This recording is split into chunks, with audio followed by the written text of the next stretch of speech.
Chers auditeurs, bonsoir, vous êtes bien sur Méridien Zéro, l'émission française et francophone de Radio Bandiera. Ce soir, le lieutenant Sturm est à la barre de cette émission Panorama Actu, consacrée à une foultitude de sujets dont l'actualité est riche en ce moment, mais principalement axée sur les affaires en Syrie. On va avoir un dossier central quand même assez lourd sur cette affaire.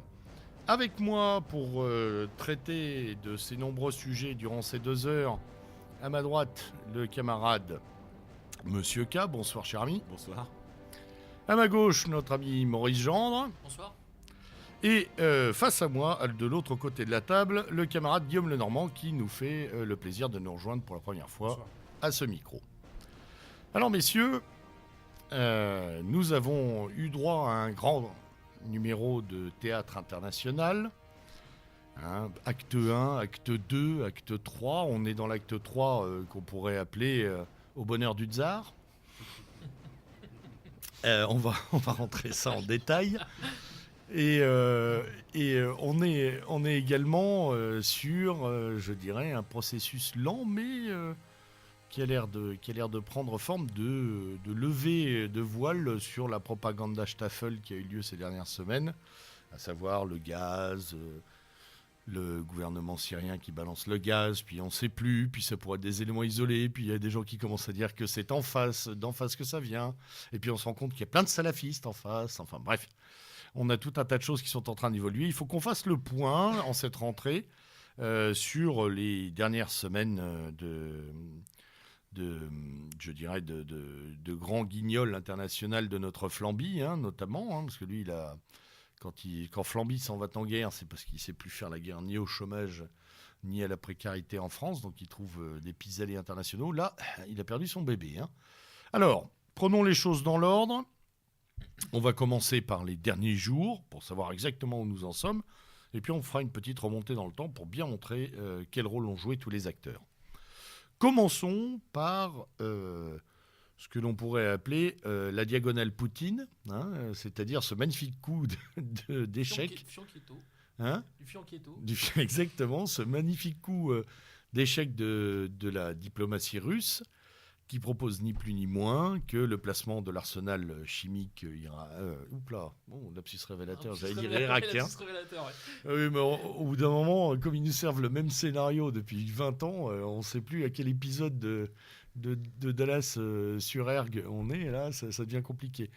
Donc l'arsenal chimique syrien, côté armée syrienne loyaliste, entre les mains précautionneuse d'un certain nombre d'experts qui thésauriseraient l'affaire et qui démantèleraient ça selon un calendrier excessivement long, nous dit-on, puisqu'il faudrait pratiquement 10 ans pour neutraliser les pépettes. Alors, voilà où nous en sommes. D'où Lavrov a-t-il sorti cette affaire ?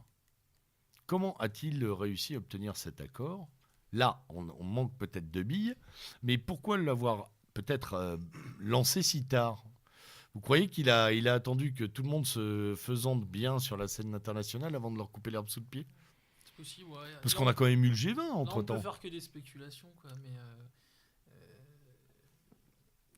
je pense qu'ils avaient déjà ce coup à l'esprit avant même le G20. Oui. Et ils ont dû se dire on va essayer d'abattre le fou juste avant, quoi. Enfin, juste après.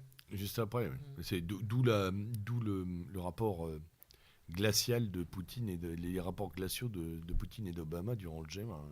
Poutine très distant, avec sa tête de pitbull mal lavé, là. Quand il aime pas, il aime pas. Je trouve ça assez amusant. Obama est coincé ou Obama est libéré ? Non, Obama est soulagé, je pense. Il est soulagé, je pense, ouais. Il est soulagé. Clairement.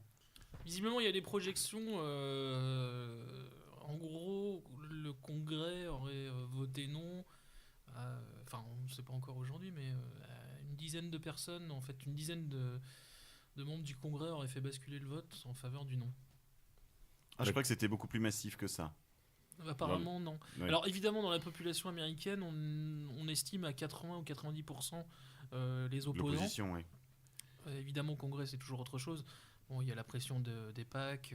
Alors justement, moi j'avais une question à ce sujet, peut-être Maurice, tu as peut-être regardé, est-ce que l'AIPAC l'EPAC appuyait des a fait frappes. campagne. L'EPAC appuyait des Alors, pour frappes. nos auditeurs, L'AIPAC, donc c'est le lobby juif American américain. Israeli Public Affairs Committee, voilà. Mm. Bon, D'accord, c'est d'ailleurs, l'émanation c'est du systématique, Likoud, hein. hein, c'est l'émanation du Likoud. Ce qui a été Guillaume systématique, c'est que toutes les antennes, soit de l'AIPAC, soit les autres antennes sionistes ou juives non sionistes, ont appuyé systématiquement l'intervention. Même le CRIF, en France, a fait une tribune où ils expliquaient qu'il s'appelait fallait, pour l'honneur de la l'intervention France, militaire. voilà, il faut y aller. Ça, c'était systématique. Alors je crois qu'en Israël, les opinions sont beaucoup plus partagées, puisqu'en Oui, fait, tout à fait, il y a des gens là-bas qui considèrent que la stratégie du chaos n'est pas forcément favorable à l'État d'Israël, ce qui me semble pas totalement dénué de sens. T'as une vision étatique on a oublié. Il y a eu récemment, il y a 1 ou 2 ans, quand même, une révolte des généraux israéliens. Ce qui prouve que la Même politique l'année dernière, sécuritaire d'Israël sur le long terme, c'est une chose qu'on peut critiquer évidemment, mais la course aux enchères qui est actuellement de la part du gouvernement israélien obéit quand même à une logique qui est différente. Mais en fait, on voit ce phénomène-là à la fois aux États-Unis et en Israël. C'est-à-dire que par exemple, Merdagan est farouchement contre toute intervention en Iran. Merdagan, précisé. Ancien du Mossad. Pardon. Ancien du Mossad, voilà. Voilà, Merdagan, un certain nombre de gens du Shin Bet également. Yavoldyshkin, je crois, se prononçait contre également. Et aux États-Unis, il y a exactement le même phénomène. Par exemple, à la fin de l'ère Bush Junior Cheney, Fallon et Mullen ont tout fait. Enfin, il y a eu ce qu'on appelle, certains aux États-Unis d'ailleurs ont parlé d'un putsch de couloir au sein du Pentagone. Fallon et Mullen avaient tout fait pour empêcher des frappes contre l'Iran. Et aujourd'hui, on a Dempsey, qui est quasiment un des plus farouches opposants à la fois à une guerre contre l'Iran et contre la Syrie. Ouais, on l'a vu monter au créneau. créneau. Il faut faire attention parce qu'il y a un double argumentaire.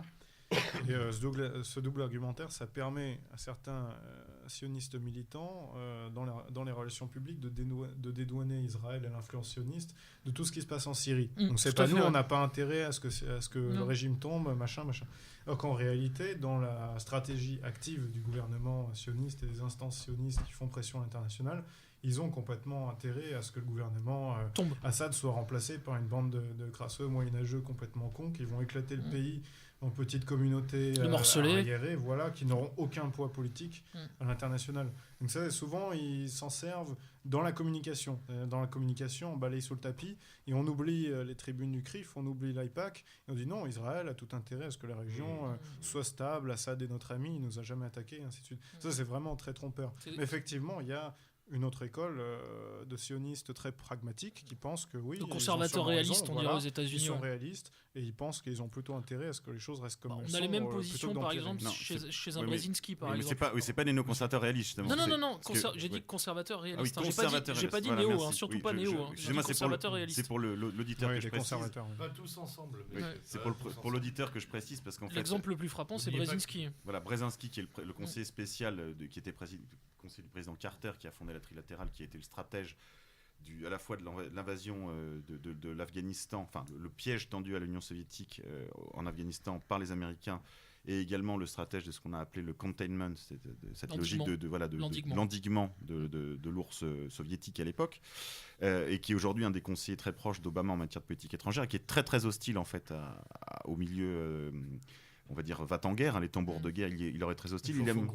Voilà, au Faucon, il est même très favorable en fait il est très favorable évidemment à un changement de régime en Iran, mais il le voudrait endogène et non pas provoqué par une guerre, ou voilà, il préférerait à une solution, enfin de course vers le chaos, une solution de soft power. Voilà, une solution de soft power et de pourrissement interne du régime iranien. Et donc pour l'instant, en tout cas, sa voix a pesé très favorablement en faveur de la paix, quoi. Il y a plusieurs. Pardon, excuse-moi, je t'ai coupé la parole. Oui, Guillaume. En fait, on ne parle pas souvent de ce qui s'est passé en Irak, c'est-à-dire au-delà de l'enlisement qu'on connaît bien, l'embourbement de l'armée américaine. Quelque chose de très important, c'est qu'aujourd'hui, l'Irak a un gouvernement qui est encore plus hostile aux États-Unis qu'à l'époque de Saddam Hussein. C'est-à-dire aujourd'hui, l'Irak a un gouvernement chiite, pro-iranien, et sous embargo. Saddam Hussein, il n'était pas pro-iranien. Ils sont venus, ils ont dépensé des milliards de dollars, ils ont fait une guerre qui a duré je ne sais pas combien de temps, et ils ont renvoyé l'Irak au Moyen-Âge. Résultat, c'est un pays qui leur est encore plus défavorable aujourd'hui qu'avant. Donc ça, c'est vraiment le fait que l'Irak soit devenu, soit rangé dans l'axe chiite, c'est vraiment définitif. Parce que, bon, l'Irak n'a pas de puissance militaire capable d'influer dans une guerre régionale.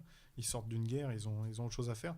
Par contre, ça consolide un axe entre... Un arc chiite, ouais. Voilà, exactement. Le fameux Ça, c'est un croissant fiasco chiite, total, c'est un fiasco incroyable. Ouais, le fameux croissant chiite qu'il craignait, en fait, a vu le jour, parce qu'en fait, on a Nouri al-Maliki, donc en Irak, on a Nasrallah avec le Hezbollah, on a évidemment l'Iran, bon, c'est Rouhani maintenant, mais finalement qui semble suivre la pente... Rouhani, c'est un bon... La pente d'Ahmadinejad, et on a une branche hétérodoxe du chiisme avec les Alaouites, avec Bachar finalement qui tient toujours le coup pour l'instant.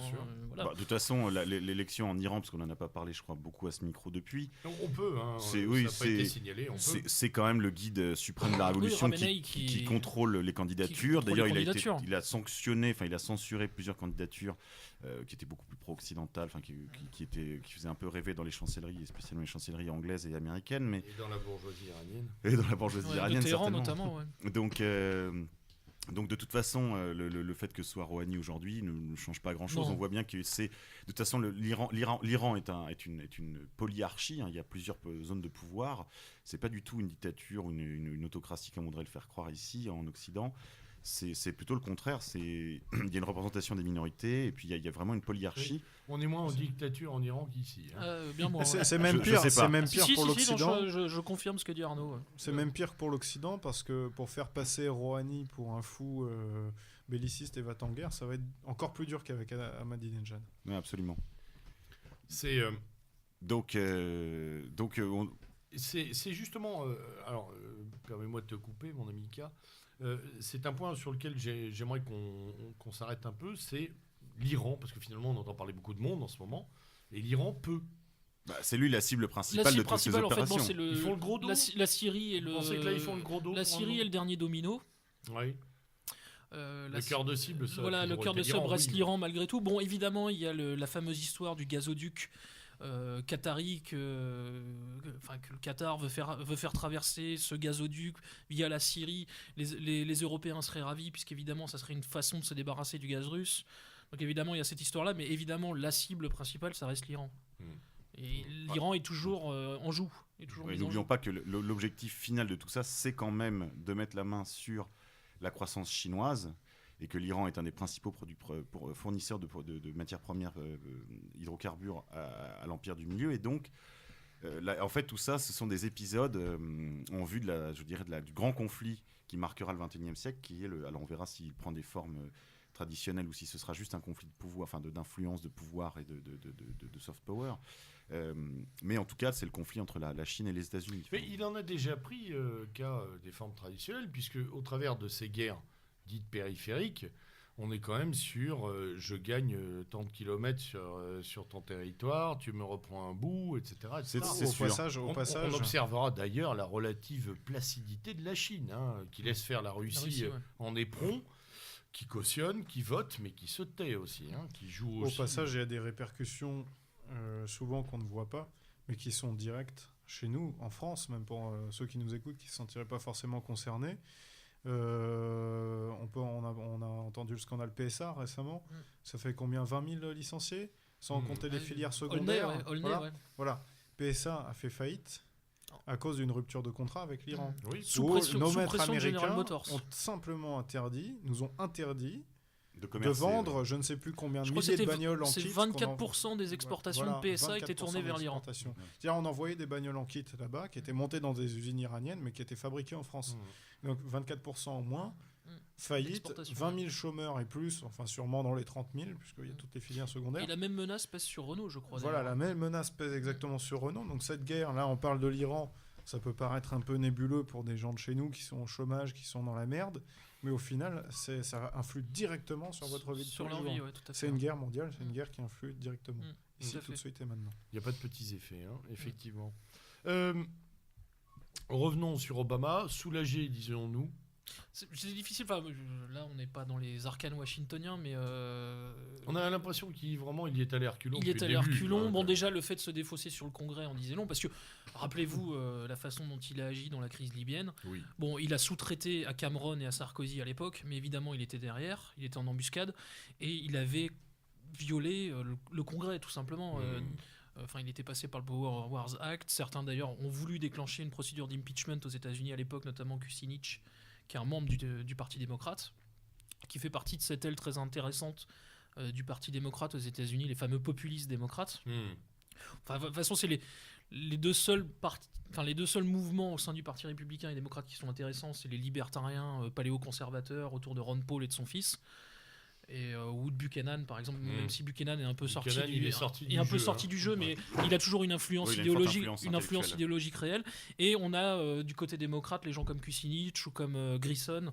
Voilà, donc Grissom, d'ailleurs, je crois qui avait lancé une opération pour démanteler la NSA, pour faire une opération de démantèlement de la NSA après la crise Snowden-Prism, avec un membre, justement, un libertarien républicain qui s'appelle Amash. Et ça s'est joué à une dizaine de voix. C'est une chose dont on a peu parlé ici. Ça s'est joué à une dizaine de voix. Et en fait, il voulait carrément faire un audit sur la NSA, un audit réel sur la NSA, casser l'outil. Oui, il y a des jeux internes effectivement qui peuvent déstabiliser grandement Obama et son gouvernement. Alors, là, on a fait grand Obama, on va faire petit Flamby. Oui, tout à l'heure, lieutenant, vous avez dit il fait sa guerre parce qu'il ne sait pas faire la guerre au chômage. Là, je crois qu'il faut lui rendre justice. Là, il obéit aux ordres, c'est tout. Non, mais bien sûr. Non, mais parce que j'ai eu des commentaires cette semaine qui me disaient, oui, il fait une crise d'orgueil personnel. Il commence à investir sa fonction régalienne par sa fonction de chef des armées. Ça, je n'y crois pas du tout. Non. Je crois qu'il reste le capitaine de pédalo à la remorque du porte-avions américain. Mais c'est surtout, c'est beaucoup plus simple. C'est qu'en fait, dans ce conflit à l'égard de l'Iran et de la Syrie, de l'arc chiite dont on parlait tout à l'heure, en fait, il y a un seul bloc occidental dans lequel je range les puissances pétro-salafistes, donc évidemment l'Arabie Saoudite et le Qatar, mais qui sont également en concurrence. Le Qatar et l'Arabie Saoudite sont en concurrence pour le leadership du monde musulman sunnite. Et ils ont chacun leur client. Une concurrence dure. Très dure. On le voit en Égypte. En Égypte, voilà. Ce qui s'est passé avec l'armée, c'est tout simplement l'Arabie Saoudite qui dégage le Qatar. Ouais. Voilà, c'est ça. Le Qatar ayant changé de chef. On l'a pas vu, ça n'a pas été très médiatisé, mais le fils a dégagé. Il y a eu un renversement. On va en parler de ça parce que c'est très important. Ce qu'il faut comprendre, c'est que ce qui s'est passé en Égypte, puisqu'on en parle à l'instant, en fait, on a assisté à la victoire des modérés, entre guillemets, du bloc occidental face aux exaltés, aux enragés. Les enragés étant, en fait, les Qataris suivis de leurs chiens de guerre anglais et français. Et il y avait les modérés qui sont l'Arabie Saoudite et les Américains. Mais en réalité, plus encore qu'une victoire des Saoudiens contre les Qataris en Égypte, on a assisté à la victoire de Bachar el-Assad. Tout à fait. Contre le bloc occidental en Égypte. Et l'autre grand effet de la chute de Morsi, il y en a deux. Donc, c'est président égyptien. Voilà, c'est Erdogan et Davutoglu.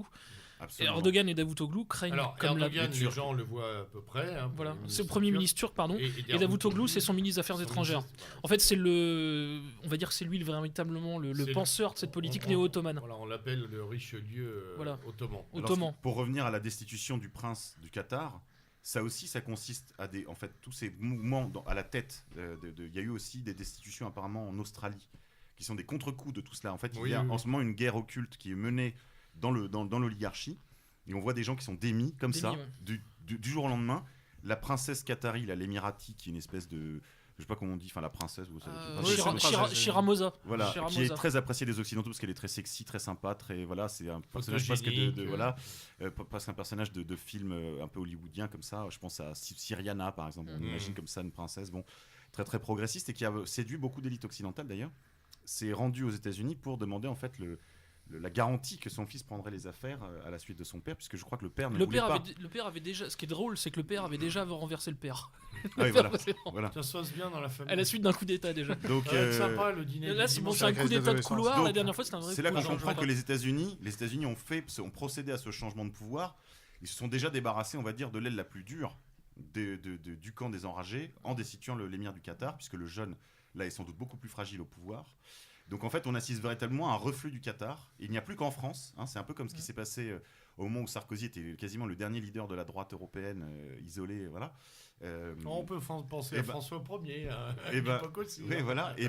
On voit l'isolement de Hollande qui est en fait le dernier à croire dans le pouvoir des Qataris. C'est la France, on a la culture du dernier carré. Rappelez-vous de Mitterrand au moment de la chute du mur. Et puis, Il croyait encore que la RDA. Attention, il n'était pas le seul. Il n'était pas le seul. Il n'était pas le seul à l'époque. Il y a eu quand même des gens qui ont opéré des. Moi, j'ai couru chez Casto pour acheter des parpaings. Comme dit la chanson des Fatal Picard. Je crois qu'il avait été rencontré au Necker après le 9 novembre 89, si je me souviens bien. C'était un grand moment. On sentait la vista quand même. Donc, il y a une tradition depuis François Ier de cécité politique, géopolitique. Phénoménal quoi. Et à part évidemment des grands personnages mais là, comme Mazarin. Quelque part, c'est tragique et ridicule parce que Hollande c'était le larbin du Qatar, tout simplement. Donc là, on n'est vraiment pas, on n'a pas l'initiative et la France n'a plus du tout l'initiative. Alors, Flamby est-il nu ? Ce qui est terrible, c'est que d'abord, ils avaient promis le changement. Le changement, c'est maintenant, vous vous souvenez. un dans ton cul, un dans ta gueule. Voilà.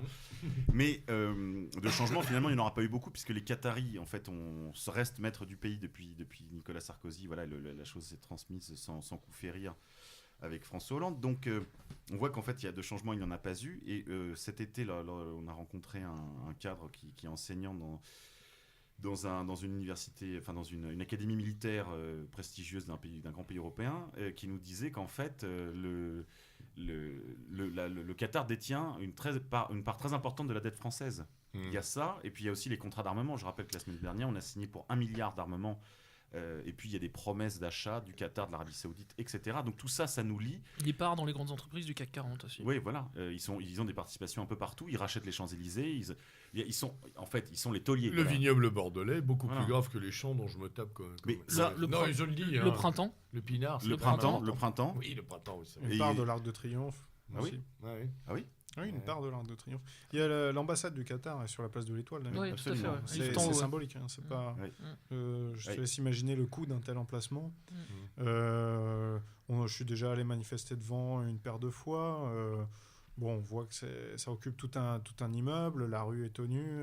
Tu peux pas t'en approcher si tu manifestes. Exactement. Tu manifestes pas devant. Tu manifestes de l'autre côté de la rue. J'ai eu la même expérience. D'ailleurs, une fois, une manif de Syriens qui avaient manifesté devant. Les mecs du Qatar avaient payé des espèces de SDF tunisiens, parce que Tunisiens c'est un char à canon, que ce soit en Syrie ou en France. Ils en avaient payé Syrie, pour nous attendre dans les rues. Oui, mais les Tchétchènes, c'est l'élite. La brigade Doudaïev notamment. Non, il y a des Bosniaques. Il y a des Bosniaques. On parle de djihadistes. Sont encore là, les mecs les Tunisiens sont la chair à canon. D'accord. C'est les plus pauvres, donc c'est ceux qui y vont pour que leurs femmes crèvent pas de faim. Ils ne vont pas vraiment par conviction. Et là, en France, c'était marrant parce que c'était pareil. Il y avait des Tunisiens qui attendaient les gens dans les rues à côté. Ils avaient reçu un peu de pognon de l'ambassade du Qatar pour taper du Syrien après. Bon, ils n'ont rien fait parce que forcément, ils connaissaient les Syriens via des organismes sociaux et ainsi de suite. Mais on voit que c'est un système mafieux qui affiche ouvertement le fait d'être mafieux, qui en a plus rien à foutre. Et ça va avec le je m'en foutisme général des gens. C'est-à-dire, la mafia peut laisser tomber le masque, puisqu'au fond, tout le monde s'en branle. Et puis de toute façon, il faut rappeler aussi une chose, c'est quand même le Trocadéro. C'était encore les Qataris qui avaient commandé ce dépouillement de la place du Trocadéro face aux émeutiers, des nouveaux supporters du PSG. Je rappelle que c'était quand même pas les ultras. On en a déjà parlé. Un truc qui est très rigolo, surtout pas les Hools. Un truc à propos du PSG, ce qui est très marrant, c'est que le Parc des Princes a fait le ménage. Chez les Hools, ils ont dégagé tout le monde, ils l'ont ultra sécurisé. Le plan Le Prou. Voilà, le plan Le Prou. Et les Qataris, ils ont fait c'est pas cool, on n'a plus de supporters, il en faudrait, c'est fini, c'est plus vivant. Maintenant, ils veulent refaire venir des supporters. Donc, ils ont essayé avec Auteuil, mais c'est pas terrible. Et je sais pas, peut-être qu'ils vont faire une importation dans un skin pour constituer. Non, mais ils vont aller les acheter. Ils ont acheté des skins polonais. C'est bien ça. Ils vont faire importer des Polonais. Ouais, non, mais en revanche, il y a une chose qui est intéressante, c'est que j'en discutais avec une camarade, c'est que le fait que des jeunes gens issus des banlieues de l'immigration portent le t-shirt qatari, ça constitue véritablement un... Ça pèse sur... Il y a toute une entreprise de drague sévère des Qataris dans les banlieues. Il y avait un prince quelconque du Qatar, je ne sais plus, il avait pris une vidéo très importante qui avait énormément tourné sur YouTube, où il montrait qu'il achetait des bagnoles, il achetait des belles bagnoles, des Ferrari, des je sais pas quoi, il les distribuait des petits wesh là, dans les banlieues. Chez eux, les grosses bagnoles comme ça ne coûtent rien. Si tu vas en Arabie Saoudite ou au Qatar, t'en vois en train de sécher dans le désert. Hein. Les mecs, ils avaient plus d'essence, ils ont pris une autre bagnole, ils la laissent cramer dans le... Bon, et ben le mec, il est venu, il a fait son petit coup de com', il a dépensé, il a filé 3-4 Ferrari à des racailles, et puis c'est une manière de faire monter la popularité, c'est de la colonisation quelque part. On récupère, on mobilise la communauté qui n'est pas qatari du tout, parce que c'est des immigrés qui sont de descendance algérienne, marocaine, tunisienne. Mais ils viennent les courtiser et les draguer comme ça. Ça va avec tout l'aspect qu'on dénonce d'habitude et depuis toujours, l'aspect de la société de consommation, la grosse bagnole et les putes, mais allié avec ce côté un peu...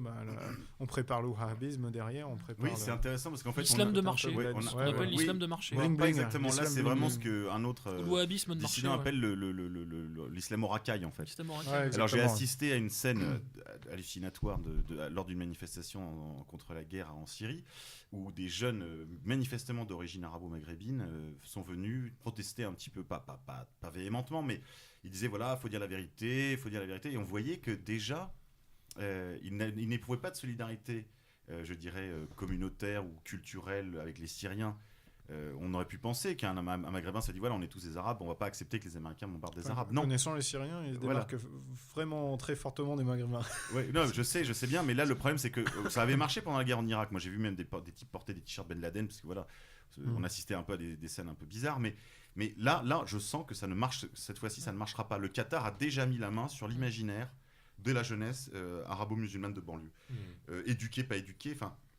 On sent qu'aujourd'hui, là, il y a en fait cette frontière, on va dire, entre ce bloc occidental islamo-qatari, mené par les islamistes et qataro-saoudiens, etc., est déjà en fait présent dans les imaginations, dans les imaginaires de cette population. C'est une colonisation de l'imaginaire. Absolument. Et qui traverse les frontières.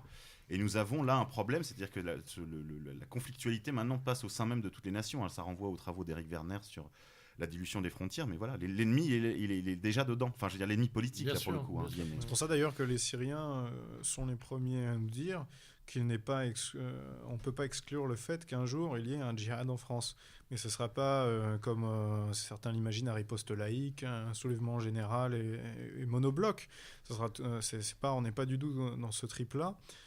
Islamo-peureux, il faut comprendre le problème, le fait qu'il y ait tout simplement des réserves de ces gens chez nous, des réserves de gens complètement désœuvrés, qui n'ont pas d'identité, parce qu'ils sont nés ici, donc ils sont nés ici, mais ils ne sont pas français, donc ils n'ont pas d'identité.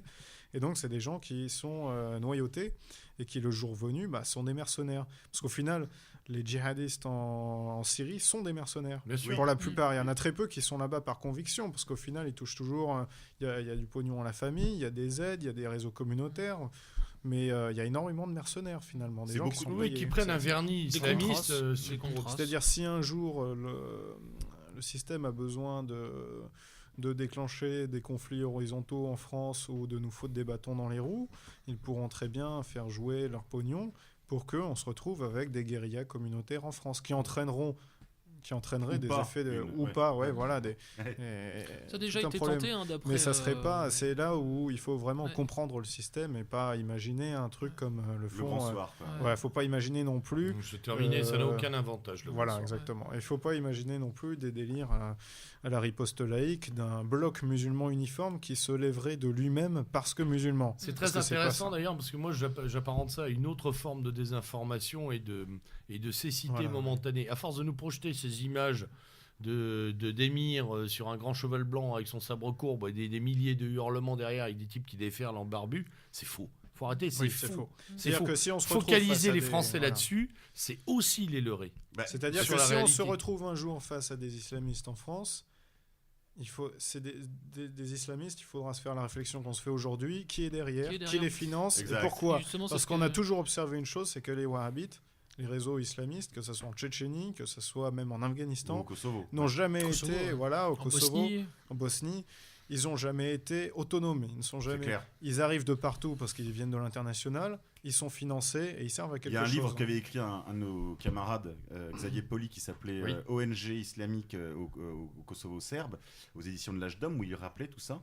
Moi, je me souviens d'une intervention Le livre de Jürgen Elsässer. Oui, tout à fait. Et il y a eu je me souviens d'une intervention d'un étudiant qui était en coopération à ce moment-là, du temps où le service militaire existait encore, qui revenait du Kosovo, non, de Bosnie-Herzégovine, pardon, qui était dans une organisation humanitaire européenne et qui a vu devant lui un barrage routier tenu par des Afghans.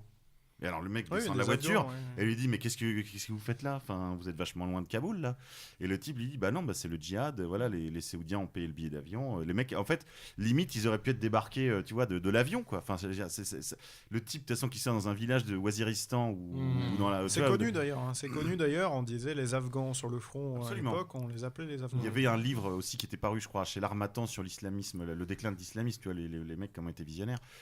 Dans les années 90 où il raconte les types qui ont fait l'Afghanistan qui sont rentrés chez eux partout, je veux dire Pakistan, Algérie, Maroc, France, Belgique. Souvenons-nous qu'on a à peu près 3500 combattants du djihad en France. Abou Hajar qui est mort au mois de juin, qui est franco-syrien, qui avait un père syrien, qui a pris une roquette dans la gueule. Ouais, qui a pris une roquette dans la poire à l'attaque d'un poste en essayant de couper une branche d'autoroute là, qui est sur la route d'Alep, je crois, je sais plus exactement. Abou Hajar, c'est typique. Jean-Claude Abou Hajar. On l'a vu avec la vidéo des mecs qui sont partis là récemment. Les deux Belges là. Non mais les Français. Ah oui, qui demandaient à Hollande de se convertir. Oui, voilà. Enfin, tu vois le genre de mec, tu vois le parcours tout de suite. Mais c'est surtout le mec paumé. Il faut bien qu'on le dise à nos auditeurs. Regardez ces vidéos. Quand on voit le profil de ces gars-là, on sait très bien que c'est pas eux qui font la structuration de l'affaire. C'est pas eux qui décident. C'est la chair à canon. C'est pas eux qui planifient, c'est pas eux qui payent. C'est la conséquence ultime d'un engrenage. D'ailleurs, je le rappelle, je sais plus qui le disait dans les médias il y a quelques jours, mais la seconde langue de combat, la seconde langue militaire des rebelles, c'est l'anglais. Ah bon, moi j'aurais dit que c'était le français avec l'accent belge, mais ça peut être ça aussi.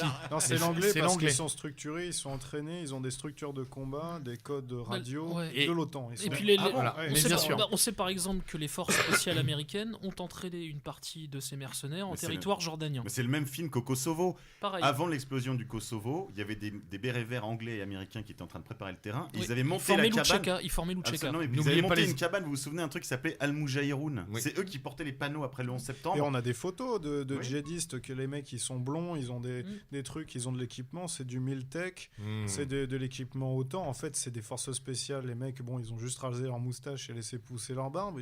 Ils sont foutus dans une cellule islamiste. C'est ça. Et puis après, ils rentrent à la maison boire un coca.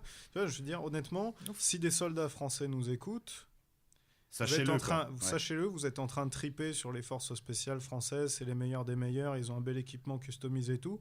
Et bien si jamais un jour vous arrivez dans ces forces spéciales-là, on vous demandera d'aller entraîner des coupeurs de tête au fond du désert, des mecs qui coupent les têtes des gens, qui se droguent, qui violent des jeunes filles, on vous demandera de leur apprendre à tirer à ces mecs-là.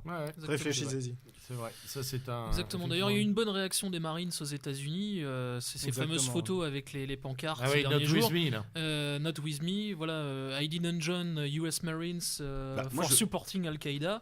Voilà, donc moi je lance un appel à tous les gens qui sont des anciens militaires, des futurs militaires, des membres de familles militaires, d'essayer de constituer un bloc, un peu comme il existe aux États-Unis, des vétérans contre la guerre. Voilà. Et qu'ils se spécialisent justement sur ce que tu viens de dire, cher ami, c'est-à-dire dessiller les yeux du monde militaire et de la communauté militaire sur ce qui se passe véritablement en Syrie.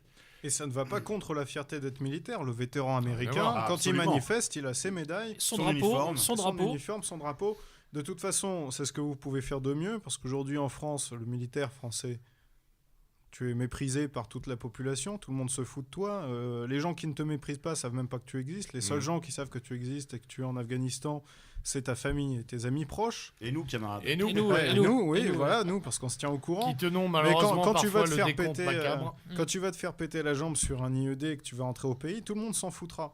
Donc c'est pas le moment de faire des excès de zèle, de fidélité envers le régime. Le régime en a rien à foutre de toi. Il te donne un équipement pourri. Et n'a rien de patriote surtout. T'es forcé de dépenser 3 000 € au surplus pour t'acheter un gilet qui tient ensemble, ou des bottes, ou des chaussettes, ou même un slibard qui est correct. Et bien voilà, pense-y. Tu peux faire quelque chose de très concret pour l'armée, pour la cause, pour l'armée, pour ton pays, pour ta patrie, pour l'honneur, pour ton honneur de militaire. Tu dois dénoncer cela. D'ailleurs, ma mère est américaine, je connais un peu les States. Je peux vous dire que si les Marines commencent à mettre des fiches devant leur webcam où ils ont compris que l'ennemi c'est Al-Qaïda, qu'ils vont pas aller l'aider, ils sont prêts à désobéir. C'est des Marines font ça, c'est quand même très particulier. Parce que les Marines, c'est le dernier carré. C'est le chien de garde, c'est le Ouais, dernier ouais. carré. Hein. Si tu réussis à faire comprendre à un Semper Marine, Fidelis. Semper ouais, Fidelis. c'est leur devise. Hein. Ouais. Et puis se rappeler tout et c'est ça- pas des traîtres à leur patrie pour autant. Surtout pas, au contraire. Au contraire. on peut désobéir à contraire. son gouvernement et être fidèle à sa et être patrie. fidèle à sa Aujourd'hui, patrie. le traître à la patrie, c'est celui qui Et obéit surtout, à son gouvernement. je crois. justement, c'est ce que tu disais, ce régime n'a aucune gratitude, ne remerciera jamais les hommes tombés au champ d'honneur. Exactement. Il faut se rappeler ce qui s'est passé en Capissa, quoi. Oui, Voilà, à c'est le Capissa. meilleur exemple. Les mecs sont Aucun enterrés, appui aérien, les hélicos ne sont pas arrivés. Et on a laissé mourir nos hommes, quoi. On t'enterre comme un chien. Et en plus de ça, si tu fais le moindre écart de conduite, soldats, ils vont te tomber sur Ils le vont te rable. tomber sur le Comme rable. le légionnaire qui était au Mali avec son masque de motard, avec Oui, une voilà. tête de mort, un masque que tous De les jeux motards vidéo, de France ont. Ouais, Non, de mais les motards. Oui, Tu vois, et puis de n'importe jeux quel vidéo, motard, quoi, il a voilà, ça. enfin. Un truc de base, le mec, on lui a même pas donné un foulard, il est dans le désert, à je sais pas combien de milliers de kilomètres de la France, à se faire suer le burnou pour défendre les intérêts d'Areva. Il met un masque, il se fait prendre en photo, hop, arrêt de rigueur, et je sais pas, je crois qu'il est viré, je sais pas Non, quoi. il n'a pas été Non. viré, mais T'es il a privé pris- de tes serres. il a pris 3 semaines d'arrêt de rigueur. Alors, ce qui est Et on intéressant. dit, on va t'enlever des cartouches, tu t'entraîneras comme l'armée malienne. Voilà. Boum, boum, boum, boum. Non, ça, il s'entraîne déjà comme ça. Oui, Ouais, pareil, c'est ouais, vrai. Faut casser pareil. un mythe. Non, non, allez. oui, Non, c'est non, l'armée. mais c'est J'ai vrai, appris mais on ça l'a- cette semaine. On en a déjà parlé que au micro. l'histoire des, voilà, Des que pampans. Les pampans, T'es parce mort, qu'il n'y a non, plus de non. munitions, en fait, ils ont pris ça à Saint-Cyr, il paraît. Ouais, c'est- Ouais. pour ce qui est pour L'armée ce de qui est terre de française, elle a ce plus le pauvre, sous-officier de Légion, effectivement, ou caporal, je ne sais plus ce qu'il était, il a pris plusieurs semaines d'arrêt de rigueur. Plusieurs semaines, ouais. Le plus cocasse qu'il avait un là-dedans, foulard. c'est que deux effets, hein, puisque moi j'ai participé. Premier effet, explosion des ventes de ce masque sur Internet. Personnellement, j'ai acheté le mien sur Amazon en soutien. J'en ai même acheté 2, j'en ai offert un à monsieur PGL. Et puis, second effet, on a essayé de faire encore passer ça pour un glissement extrême droitier, un comportement. Regarde ce qui se passe Sauf que, pas bon. Le gars, il est basané. C'est un black qui porte le masque. Pas bon. Ouais, c'est mais pas le un meilleur facho, candidat hein. pour être le skinhead à grosses dents, quoi. Ah, Voilà. Donc regarde, ils ont. Dieudonné, c'est un nazi. Hein. Ouais. Oui, c'est vrai, Paraît-il, ouais. après. Mais le Et- problème, c'est que si on les écoute, tout le monde, il est d'extrême droite. Ouais. Ahmadinejad, il est d'extrême droite. Ouais, Jospin, il est c'est- d'extrême Maintenant, droite. on est Chavez dans une était d'extrême position, droite, enfin, t'arrêtes ils jamais, peuvent quoi. pas se permettre que l'armée commence à faire Ça, gros dos. là, Regarde, ça les commence à femmes se de tendre. militaires ont pris des photos Ouais, les pour Gauloises. protester. Les Voilà, Gauloises. les Gauloises Gauloises en contre colère. Après le l'affaire merdage Louvois. du logiciel Louvois. Mm. Déjà, il y a une grogne dans l'armée. Qu'on le veuille ou non, il y a une grogne fait un phénoménale. Il y a tout ce qu'il faut pour que l'armée éclate. D'ailleurs, tous les gens que je connais qui sont des anciens militaires, la première chose qu'ils font en revenant de l'armée, ils me disent t'engages jamais. Et puis d'ailleurs, si un jour ça pète, l'armée sera la première éclatée. À part 2-3 régiments d'élite qui resteront fidèles comme des chiens. Là. Je suis pas sûr de ça. Je serais non, pas non, aussi mais- positif que ça. Les mecs me disent, parce que les hommes de troupes ont aucune conscience, donc les mecs ils sont à moitié là pour l'aventure et à moitié pour le pognon, tout simplement. Oui, le bien sûr, salaire. ça c'est clair. Donc quand tu as un soldat qui n'a plus aucun précepte moral, qui est là pour le salaire, à moitié pour le salaire, à moitié là pour l'aventure, on appelle ça comment? On appelle ça un mercenaire. Oui, bien sûr. Et le Un militaire chien de guerre, français on appelle un aujourd'hui, chien de guerre. techniquement, c'est un mercenaire très mal payé, complètement méprisé, avec un équipement de merde et des règles de merde. Parce qu'un mercenaire, à la base, un vrai mercenaire dans une compagnie de sécurité, il n'a pas de règles à la con comme on peut en trouver, des petits sous-offres français, le petit officier français à nom de particules qui va te faire chier parce que tu n'as pas fait ton lit au carré. Ça n'existe pas chez le mercenaire. Par contre, si on te fait chier avec ce genre de règles, qu'en plus on te méprise, qu'en plus on te paye mal, qu'on t'équipe mal et que ton gouvernement t'emploie, il faut le dire complètement mal, parce que ça crève les yeux. Je veux dire, t'as beau être le plus borné des soldats, tu sais très bien que demain, si tu vas en Syrie, tu vas te combattre aux côtés des gens qui tuaient tes potes au Mali. Donc au bout Et en d'un moment, ça Afghanistan. continuera Et en pas. Afghanistan. Et là, c'est très intéressant, parce que l'armée, c'est le pouvoir concret. Alors, le pognon, c'est une chose, mais l'armée, c'est le pouvoir concret. Mm. C'est-à-dire, À voir. Et justement, je- c'est à le mur, à de propos béton propos qu'il y a des- entre J'ai- nous, j'ai et, un doute. entre nous et nos gouvernements. Ouais, Qu'est-ce mais- qui nous empêche aujourd'hui d'aller à l'Élysée Les gendarmes mobiles. Voilà, les gendarmes Ouais. mobiles. Juste- Bon, les flics, on sait qu'ils changeront Des jamais. Playmobil, Mais si des l'armée Playmobil. explose, c'est différent. Voilà, Justement, à l'armée, propos les des flics. exactions de ces salopards de Contras, enfin, Bon alors, Maurice. Ah, Alors bip. de mercenaires, Dis ces mufles. Non, Voilà. non, mais on peut y C'est aller pas ici. le toqué. entre... bon, il y a eu Maloula il y a quelques jours. Qui a été libéré. Qui Voilà, est un qui est- village, voilà, qui est le un village, en fait, village- qui est le- qui est Un le- des derniers villages, en fait, où on Araméen. parle araméen. Voilà. Un village chrétien composé de communauté grecque catholique, je crois. Absolument. Melkite. Et Melkite. à l'intérieur de laquelle, Voilà. dans ce village, il y a une magnifique église. Église, de type, sublime, vraiment antique. voilà. C'est une église antique avec un hôtel, un ancien hôtel de sacrifice d'agneaux, avec des rigoles pour l'écoulement du sang, etc., qui a été baptisé, on va dire, qui est maintenant l'hôtel de l'église, avec de très très belles icônes. Et nos débiles d'El Farouk l'ont pas cassé celui-là. Je pense que là, je veux pas. Ils n'ont pas eu le temps. J'espère Il y a eu, que non. On parle Mais il y a aussi fort à parier qu'il ne doit pas rester grand-chose. Alors il y a eu également des massacres dans des villages kurdes Oui. les dernières semaines. Si, les Druzes ont morflé aussi. Ouais. Non, mais Chez bon, c'est là où tu vois que c'est des crétins. Voilà, dans des villages alaouites. Ouais, parce que les Kurdes, en plus, bon, les Peshmerga, Moi, faut je se les suis faire si après, je suis un djihadiste en Syrie, la dernière chose que je vais faire, c'est aller tuer des Kurdes pour avoir les C'est Kurdes clair. sur le C'est dos. bien se mettre un truc dans le dos. Et même géopolitiquement, c'est en plein dos. Hein. Tu ne me vois pas. Et enfin voilà, il y a eu l'attaquier aussi. Ouais. Enfin bon, voilà, c'est exaction sur exaction, c'est des crimes les plus atroces, les plus atroces les uns que les autres. Enfin, c'est Je voulais invraisemblable. faire une Quoi. vérification parce que Il y a le Front Al-Nosra qui est un refuge de psychopathes. Ils sont absolus. drogués. Où ça, On a des pardon témoignages comme quoi Ils les sont mecs drogués. se shootent. Le Front Al-Nosra, ouais. Ah oui, Ils ne prient jamais. ils sont drogués, ouais. Ils prient jamais. Sauf quand l'armée syrienne se rapproche, ils se mettent à prier. Mais de toute façon, ça, c'est visible depuis le début du conflit. C'est-à-dire, je suis le conflit depuis le début.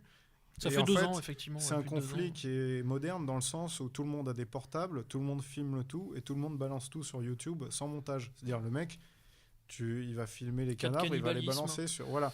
Et donc, mais même au début, c'est-à-dire que quand tu veux aujourd'hui rechercher des horreurs commises par l'armée régulière, t'en trouves pas. Tu trouves que des horreurs commises soit par la SL, soit par les multiples groupes de djihadistes. Tu en trouves des milliers de vidéos.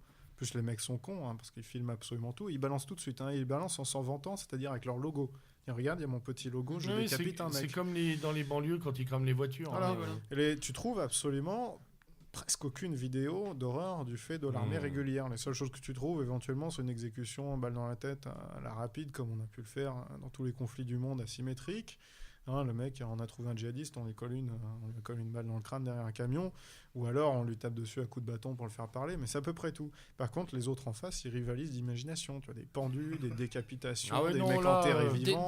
Alors j'ai même vu, ça c'était quelque chose apparemment qui s'était déjà passé en Afghanistan, des têtes coupées posées sur des plaques chauffantes.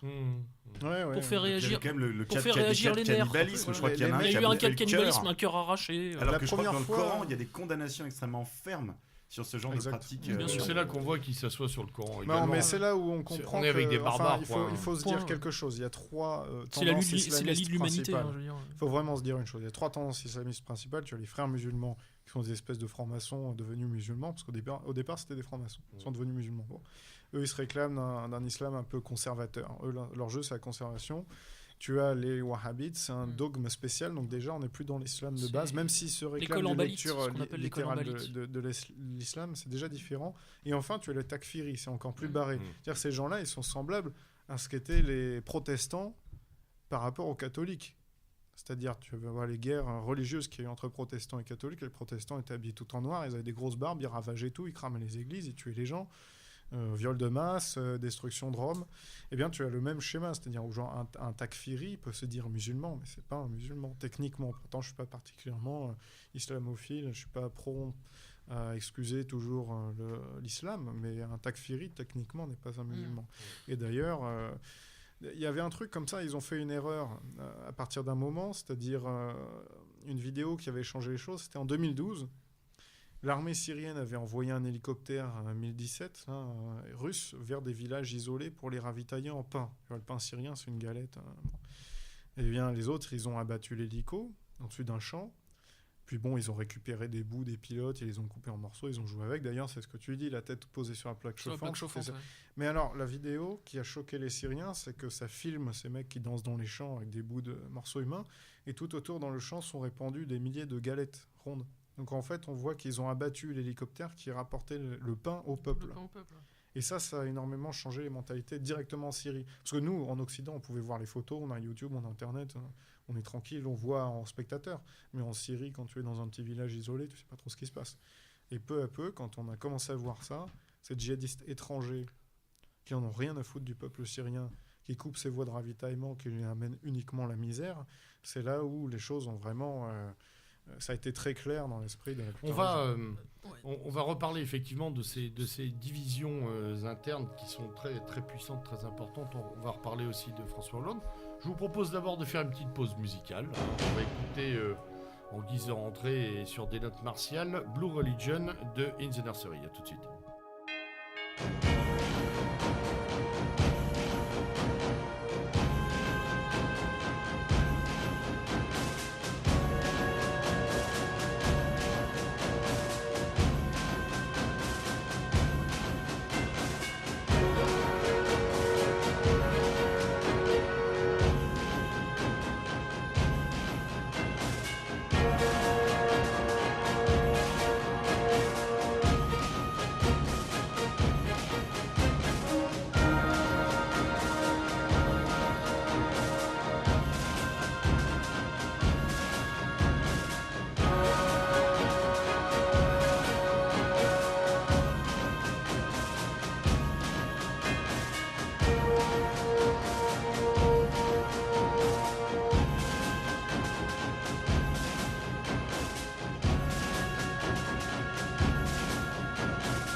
De retour après cette pause musicale flamboyante de ce magnifique groupe qui est In the Nursery. Nous étions là hors micro il y a quelques minutes à dire effectivement on est passé un peu vite sur cette opposition Arabie Saoudite-Qatar. On y revient 5 minutes. Après on repartira sur les relations très conflictuelles qui entretiennent les différents groupes agissant contre l'armée syrienne loyaliste et contre le régime. Et on dira également un mot du point de départ de la révolte syrienne, parce que c'est très important. Aujourd'hui, ils sont complètement noyés dans une masse islamico-mafieuse, mais il y a des gens qui se sont révoltés, je dirais, qui étaient de bonne foi. Il ne faut pas les oublier quand même. Voilà. C'est-à-dire que Ici, on n'est pas non plus pour faire un soutien conditionnel à Bachar el-Assad, il n'en a jamais été question. Nous soutenons le peuple syrien contre les agressions impérialistes occidentales, c'est très clair, mais on ne donne pas, comme on n'a jamais donné ni à M. Kadhafi, ni à M. Saddam Hussein, on leur a jamais donné un blanc-seing, on sait comment les potentats orientaux se comportent. On sait que c'est jamais très sympathique. On sait aussi qu'il y a toujours des centaines de millions à l'étranger. Donc, on expliquera aussi pourquoi, chez les sunnites, il y a eu un malaise. Ce serait intéressant que les gens le sachent aussi. Alors, Arabie Saoudite, Qatar. Ouais, enfin, c'est surtout, en fait, frères musulmans égyptiens, Arabie Saoudite. Oui, c'est voilà. même plutôt ça. En fait, bon, il y a un combat, en fait, autour du leadership sunnite depuis des décennies entre la famille royale saoudienne et les frères musulmans en Égypte. Bon, c'est notamment, ça se joue à travers le Hamas, par exemple. Oui, la grande mosquée La grande mosquée Al-Azhar en Égypte, qui est l'école, on va dire, de pensée la plus reconnue. Enfin, c'est des exégètes très importants. Quand ils prononcent, on les écoute. On les écoute. Donc évidemment, les Saoudiens étaient ravis de voir Morsi et les frères musulmans chuter. Ils ont soutenu quasiment immédiatement Al-Sisi, El-Baradei. Al-Sisi, qu'on aurait tort de ranger comme dans le camp de l'occidental dévoyé. C'est beaucoup plus complexe. Sa femme est voilée. C'est beaucoup Al-Sisi, plus complexe. Et c'est un musulman rigoureux. Alors, ce qui est très intéressant, c'est qu'au sein de l'armée, c'est qu'au sein de l'armée égyptienne, il y a 3 factions. Il y en a une qui s'est très islamisée depuis quelques années. Une autre, on va dire un tiers à peu près, qui est une partie de l'armée qui est encore très nassérienne. Et une autre, en gros, qui est occidentalo-compatible, occidentalo-centrée. Et on peut imaginer que cette fois, il y a eu une entente, en gros, entre une faction nassérienne et une faction occidentalo-compatible pour renverser les frères musulmans. Voilà. En schématisant un peu. Mais avec l'intelligence de demander à Al-Sisi de venir, voilà, pour ne pas attiser les foules pas s'aliéner, du dernier tiers qui est très islamique. Et comme cet homme est un musulman, comme je le disais tout à l'heure, sinon rigoriste, du moins très rigoureux, pieux, voilà. Et pieux, pieux c'est le bon mot. Et effectivement, il a contenté les factions. Bon, la grave erreur, je pense que c'était une grave erreur, c'est le successeur de Shenouda III, dont j'ai oublié le nom, donc qui est le chef spirituel de l'église copte, qui s'est présenté à côté d'un des responsables d'Al-Azhar, d'Al-Baradei et d'Al-Sisi le jour du renversement de Morsi. Quand j'ai vu ça, j'ai dit il est évident que les coptes vont en prendre plein la gueule dans les semaines qui suivront. Des églises seront brûlées, des chrétiens seront persécutés, ça n'a pas manqué. Il était évident que les chrétiens, évidemment, soutiendraient ou seraient derrière un mouvement qui renverserait Morsi. Il fallait surtout pas se montrer au premier plan, quoi. C'était vraiment une erreur tragique. C'est souvent l'erreur des chrétiens dans la région. C'est qu'ils vont rester cachés longtemps, puis d'un seul coup ils vont sortir du placard et ils vont s'en prendre plein la gueule. On peut penser aux phalanges chrétiennes au Liban. À l'époque, les nationalistes soutenaient c'est les phalanges chrétiennes, c'est bien, il faut le soutenir. Malheureusement, les phalanges chrétiennes ont fait énormément de mal aux communautés chrétiennes du Liban qui avant n'étaient... C'est sûr qu'il y a beaucoup à dire sur des gens comme Samir Jaja ou Béchir Gemayel. Attends, c'est pas du tout la même chose. Attention, c'est pas le même monde. Non, je sais. Non, mais Jaja et Gemayel, c'est le jour et la nuit. Moi, je vais juste au sujet qui fait que les chrétiens... Mais les chrétiens... Par exemple, moi, j'en dirais beaucoup plus sur Aoun que sur Jaja, honnêtement. Par exemple, la tuerie d'Éden, par exemple. La tuerie d'Éden, là on s'écarte un peu du sujet, mais la famille Frangier a quand même été massacrée par des hommes de Jaja. Oui, bien sûr. Mais c'est pour ça que je dis mais Gemayel c'est une chose, Jaja... Gemayel a joué son rôle dans la mort de Frangier, de la famille Frangier, enfin du massacre, parce que c'est un massacre, la tuerie d'Éden, voilà.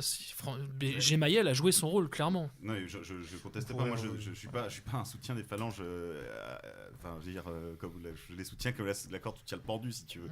Mais parce qu'ils ont confondu très souvent tactique et géopolitique. Ce qui fait qu'il y a beaucoup maintenant de familles les malheureux qui vivent en Israël parce qu'ils sont interdits de séjour au Liban. On peut faire le lien avec la Syrie, souvent dans les milieux néo-patriotes qui essaient de court-circuiter un peu tout ce qui est national-révolutionnaire. On nous dit non, faut pas soutenir la Syrie, faut pas être bienveillant vis-à-vis du Hezbollah parce qu'il y a eu l'attentat du Drakkar.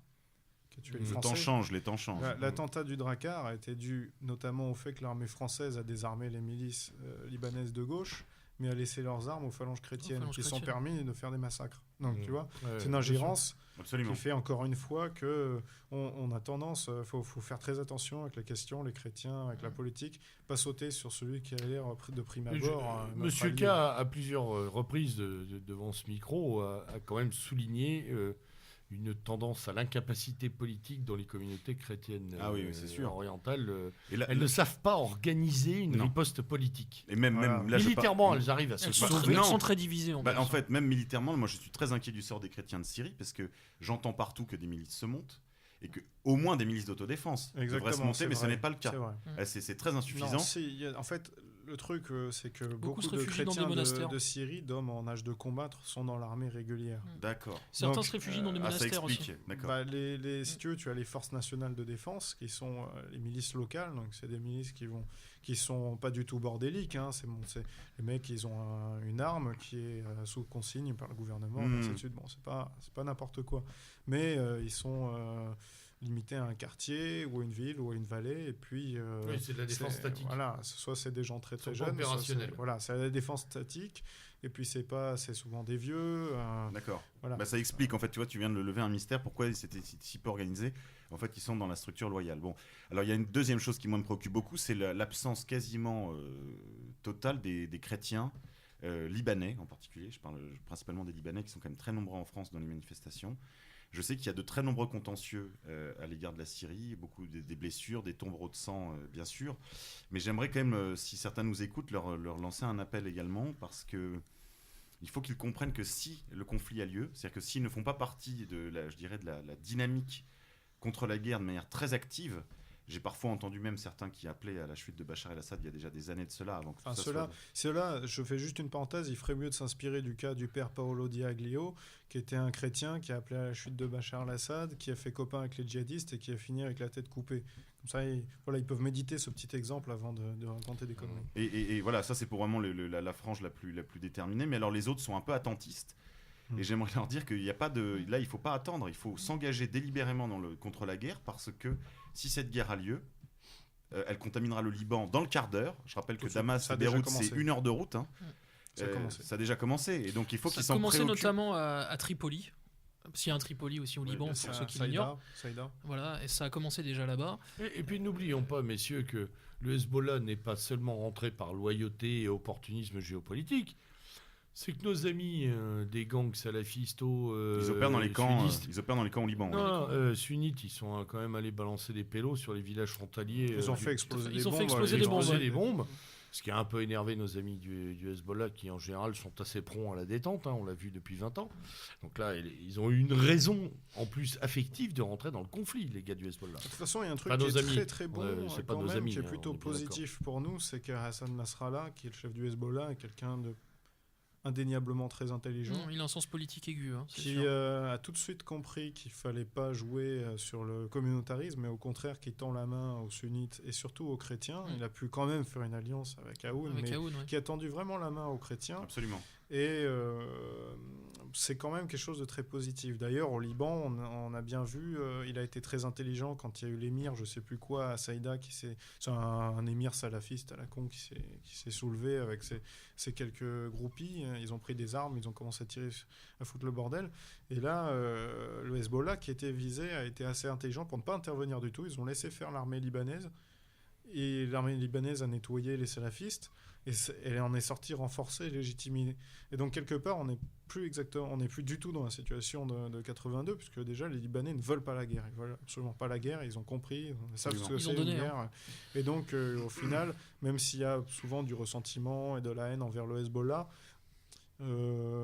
ça va pas être aussi facile que ça pour les salafistes de foutre le feu aux poudres.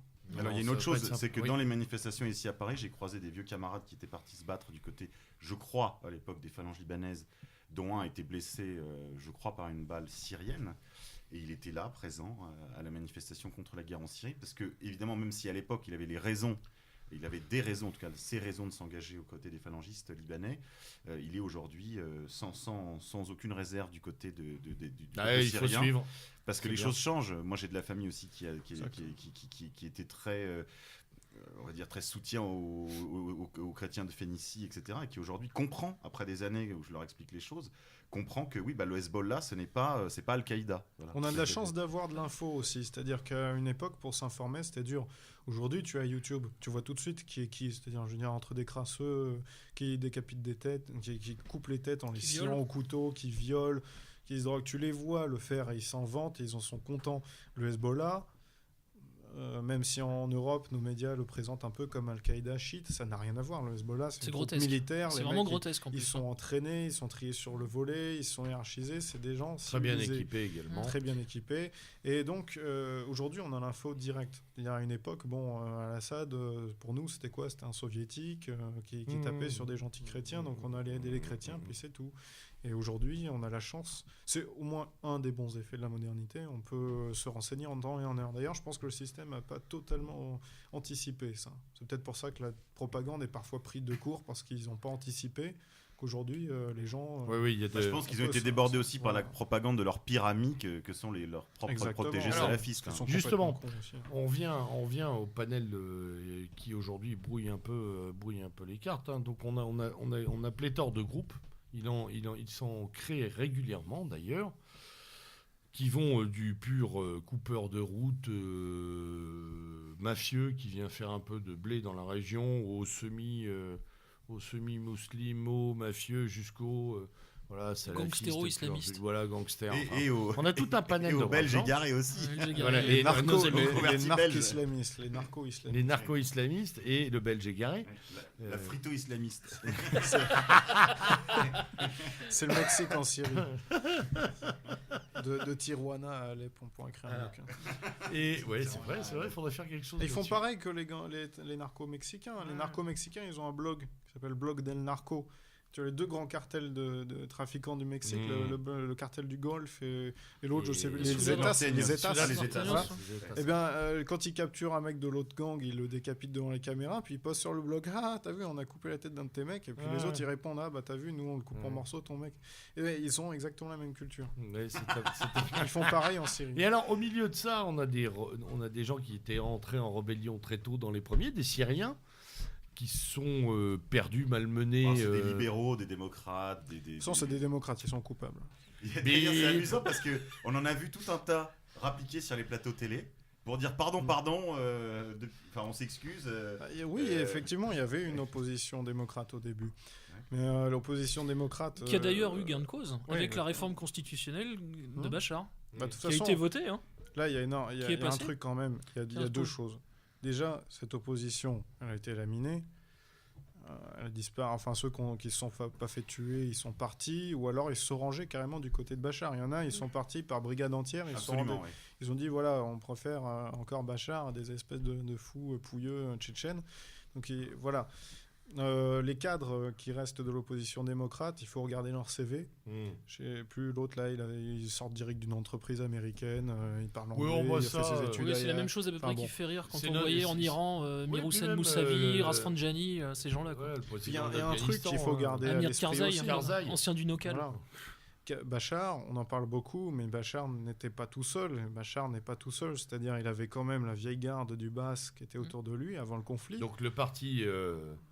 social nationaliste, mais qui date les glorieuses années, était dans les années 50-60. Mais bon, la vieille garde du Bas était très, très, très conservatrice. Et puis lui, Bachar, il n'avait pas énormément de liberté de mouvement, je pense. Il a essayé quelques réformes, mais il a été vite rattrapé par les durs du régime. Il a commencé à faire des bons trucs. Bon, après, c'est un rythme c'est un rythme. Il faut connaître Damas aussi pour comprendre comment les choses se passent. Mais avec la guerre, un truc qui est particulièrement important, avec la guerre, c'est que Bachar est devenu un chef de guerre. C'est plus un ophtalmo timide. Alors, il a réussi à s'émanciper d'une partie de cette vieille garde. Il les a tous virés, les mecs. Il faut regarder.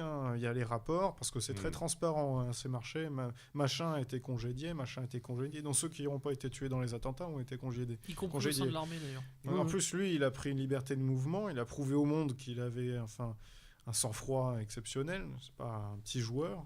Dans les entretiens télévisés, c'est impressionnant. On peut espérer que... effectivement, il puisse en profiter pour régler beaucoup de problèmes. Il profite qu'il se libère de cette vieille garde, en même temps qu'il acquiert une légitimité grâce à la guerre, comme les rois autrefois. Historiquement, c'est ça. T'es proclamé roi, mais t'as aucune légitimité. Il faut que tu fasses une petite guerre pour montrer que t'en as dans le slip. C'est ce qu'essaye de faire Flamby depuis un moment, quand même. Hein sauf que Bachar, on l'imagine, on l'a vu en uniforme, on le voit sur le front, il débarque à l'improviste en plein Alep, ravagé par les bombes. Il a 3 gardes du corps, c'est tout. Il débarque, il va serrer les pognes à gauche à droite. Il a fait son service militaire, d'ailleurs, dans les tanks, dans les blindés. Donc, on n'a pas affaire au même genre de C'est dirigeants. quoi, c'est des T80, non? Ils sont équipés de T80, Non, les Syriens, alors ils ont Non, des ils ont T55, des vieux mais ils ont surtout des T72. Voilà. Ah, c'est pas ma marque préférée. Non, je Mais déconne. c'est des très bons chars. Ce n'est pas votre marque préférée. D'ailleurs, actuellement, Auriez-vous c'est un surtout des Russes penchant qui pour les le réparent. Koenigsegg? Allons bon. Les petits panthères. On va encore C'est dans on le- va encore Non, mais nous faut rappeler à accuser. l'auditeur que Ah, c'est une messieurs. citation, je crois que c'est dans les tontons flingueurs. Oui, ouais. oui, c'est très Je très voudrais bon. Bon, tu vois, alors, que ça soit oui, Bachar ouais, ou Maurice, les autres, refaire juste Maurice. un bref Maurice. crochet, on l'a évoqué très brièvement tout à l'heure sur les questions énergétiques du conflit aussi. Oui, Ah très oui. important. Bon, donc on a parlé du fameux gazoduc Qatari, oui. Qatari. Bon, en gros, ça s'inscrit dans le projet Nabucco qui pourrait permettre aux Européens d'écarter le gaz russe. Et en fait, ça rappelle un peu ce qui s'était passé avec la crise russo-géorgienne, avec le fameux BTC, Exact. la Bakou de Tbilissi-Séan. Donc d'ailleurs, on avait des gens de Géorgie. Mais tous ces conflits sont liés. Il y avait des Turcs. Et alors moi, ce qui m'avait C'est les mêmes. voilà, conflits. c'est les mêmes. Ce qui m'avait étonné à l'époque, c'est que des gens comme Rogozin en Russie avaient dit il y avait également des Israéliens auprès de l'armée géorgienne. Mais je m'étais dit bon, ils sont toujours dans les coups, donc Oui, pourquoi, non, mais pourquoi pour une raison toute pourquoi simple. pas une fois de plus. Et alors, en fait, j'avais eu l'explication par le professeur Chosudowski Du Canada. qui expliquait qu'en fait tout simplement ils espèrent donc le Bakou de Tbilissi-Séan avec qui serait raccroché avec un pipeline Oui, un appendice, oui. Jderot-Ashkelon. Donc en Mhm. fait ça ferait Bakou de Tbilissi-Séan, on prolongerait vers Jderot et Ashkelon. Hmm. Voilà, donc Non, mais il y d'où a une la autre présence raison. d'où la présence de soldats israéliens également en Géorgie Non, mais il y a au une moment autre de la raison aussi, c'est moment une de la raison guerre en 2008. sécuritaire. C'est une Évidemment. raison sécuritaire, c'est que l'Abkhazie et l'Ossétie du Sud constituent des verrous, on va dire, dans de l'espace aérien de l'Asie centrale, enfin de la zone Bien sûr. de la Grande Perse. Et en fait, c'est les Russes, en mettant le pied, enfin en conservant ces petits confettis qui ont pourtant par ailleurs une légitimité historique. Mais bon, ça nous entraînerait trop loin. Puisqu'ils sont en fait l'objet d'une politique de géorgisation de force de la part de Tbilissi, ce qui est quand même paradoxal pour un peuple qui lui-même a été russifié de force. Mais bon, passons. Ils ne sont pas une contradiction près. Et donc en fait, c'est dans le cadre de la défense aérienne et spatiale en fait. C'est le verrou, on va dire, de l'espace aérien de la Grande Perse qui est en jeu. Et c'est pour ça que les Américains, Sarkozy et toute la clique étaient si préoccupés de défendre, enfin de repousser les Russes de l'autre côté des montagnes, justement pour ces raisons-là. Voilà. C'est tout Une est question lié. fondamentale Oui, Maurice. dans le conflit syrien, c'est le Golan. Enfin, on n'en Oui, parle pas du tout. Évidemment, oui. D'ailleurs, je Ouais. crois que Netanyahou, il y a à peu près une dizaine ou une quinzaine de jours, a permis l'exploitation du gaz et du pétrole en fait sur une partie du plateau du Golan. Oui. D'ailleurs, Bachar a rouvert le front du Golan Voilà. aux éléments de la résistance. Mine de rien, c'est pas du tout Anodin. négligeable. Anodin, une bien sûr. coïncidence. Ouais. Parce que tu as énormément de groupes de la résistance. Bon, la résistance aujourd'hui est divisée. Tu as le Hamas dont la tête a été récupérée, mais dont les brigades continuent à être potes avec l'Iran. Tu as quand même le Hamas est allé très loin. Ils sont allés jusqu'à exécuter le chef des brigades Al-Quds. C'est pas rien. Donc là, oui, le Golan, ça va être particulièrement décisif en cas de conflit régional. Parce que Al-Quds roule pour qui là? Al-Quds, c'est les purs et durs de la résistance palestinienne. Ceux qui vont se battre jusqu'au bout. Parce que le problème de la résistance palestinienne, c'est qu'on n'en parle pas. Bon, c'est un conflit long, donc nous, ça s'inscrit dans une routine quand on le regarde de l'extérieur. Mais en réalité, ce qui se passe, c'est que là, ils sont dans la phase terminale. Ils sont en train de crever. C'est-à-dire, ils se sont acceptés à se résigner à une lutte qui n'est plus une lutte armée, qui est une sorte de survie. Alors, on fait des trucs humanitaires, on fait un peu de pathos, mais en fait, ça, c'est la phase terminale. C'est-à-dire, quand on fait rentrer l'humanitaire, et c'est qu'on C'est accepte de crever en silence. Quand on accepte de crever Bon, en il y a une silence. partie de l'exil aussi d'un certain nombre de cadres du Hamas, Oui, La mais seule Méchal manière pour- notamment. voilà, Enfin, la seule manière pour les Palestiniens aujourd'hui de survivre, c'est facile pour moi de le dire parce que je suis pas dans Gaza, mais la seule manière aujourd'hui pour les Palestiniens de survivre, c'est de se battre. C'est tout. De Bah, moi, je tirer, de Moi, se je leur, prendre des bombes. moi, je leur de se- conseillerais autre chose, c'est de rejoindre. C'est que Gaza rejoigne l'Égypte. Voilà.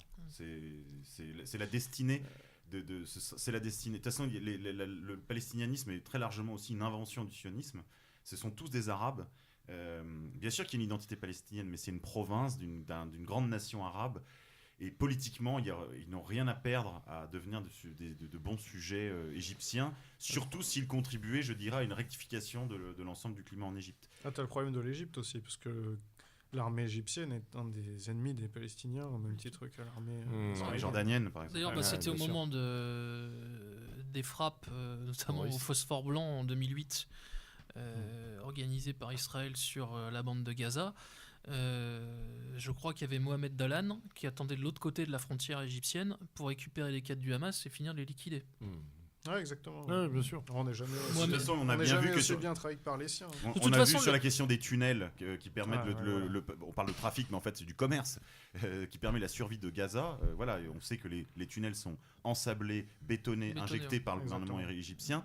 On a vu, moi c'est ce qu'avaient dit d'autres analystes, hein, le test ça allait être la question La palestinienne. question palestinienne. Alors on a vu qu'ils étaient encore plus serviles encore que Moubarak si c'était Moubarak. possible. Oui, bien sûr. Donc Ils voilà. ont leur été petit siège à zélés, en l'ONU, tout cas. hein, le petit siège de l'ONU, c'est un sucre. Ils ont été très zélés sur la question palestinienne, les frères musulmans. Très, très Si on zélés. est membre pour la résistance, le seul membre de la résistance non officielle, c'est-à-dire qui n'est pas un élément étatique, qui est crédible, c'est le Hezbollah. Encore une fois, parce que le Hezbollah a gagné une guerre en 2006, une guerre ouverte, A gagné des batailles en terrain Syrie. rase, hein, quand A même, gagné une des guerre batailles en frontale, Syrie. voilà. Ah ouais, A gagné des absolument. batailles en Syrie. Mais encore plus contre Contre- Tsahal, ouais, absolument.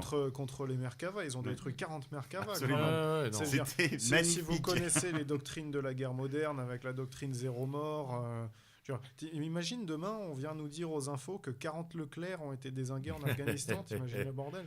Bon, Et- je veux dire, encore une Non, fois, mais ils se désinguent tout seuls, les Leclerc. Hein. Il y a pas Oui, besoin ça c'est que clair. quelqu'un Faut pas les leur garer parle dans un endroit trop dessus. S'ils humide, roulent parce trop que longtemps, sinon, ils perdent des trucs. Ils sont trop fragiles. Les mecs qui continuent à pied. Mais, Enfin, ouais. De toute façon, on les sort pas parce que ça coûte Non. trop cher et Non, l'armée non. de terre n'a pas ce budget. Non, Et non. le Hezbollah, On a fait des- vroom vroom. le Après, Hezbollah a pampan. des ingénieurs hors du commun.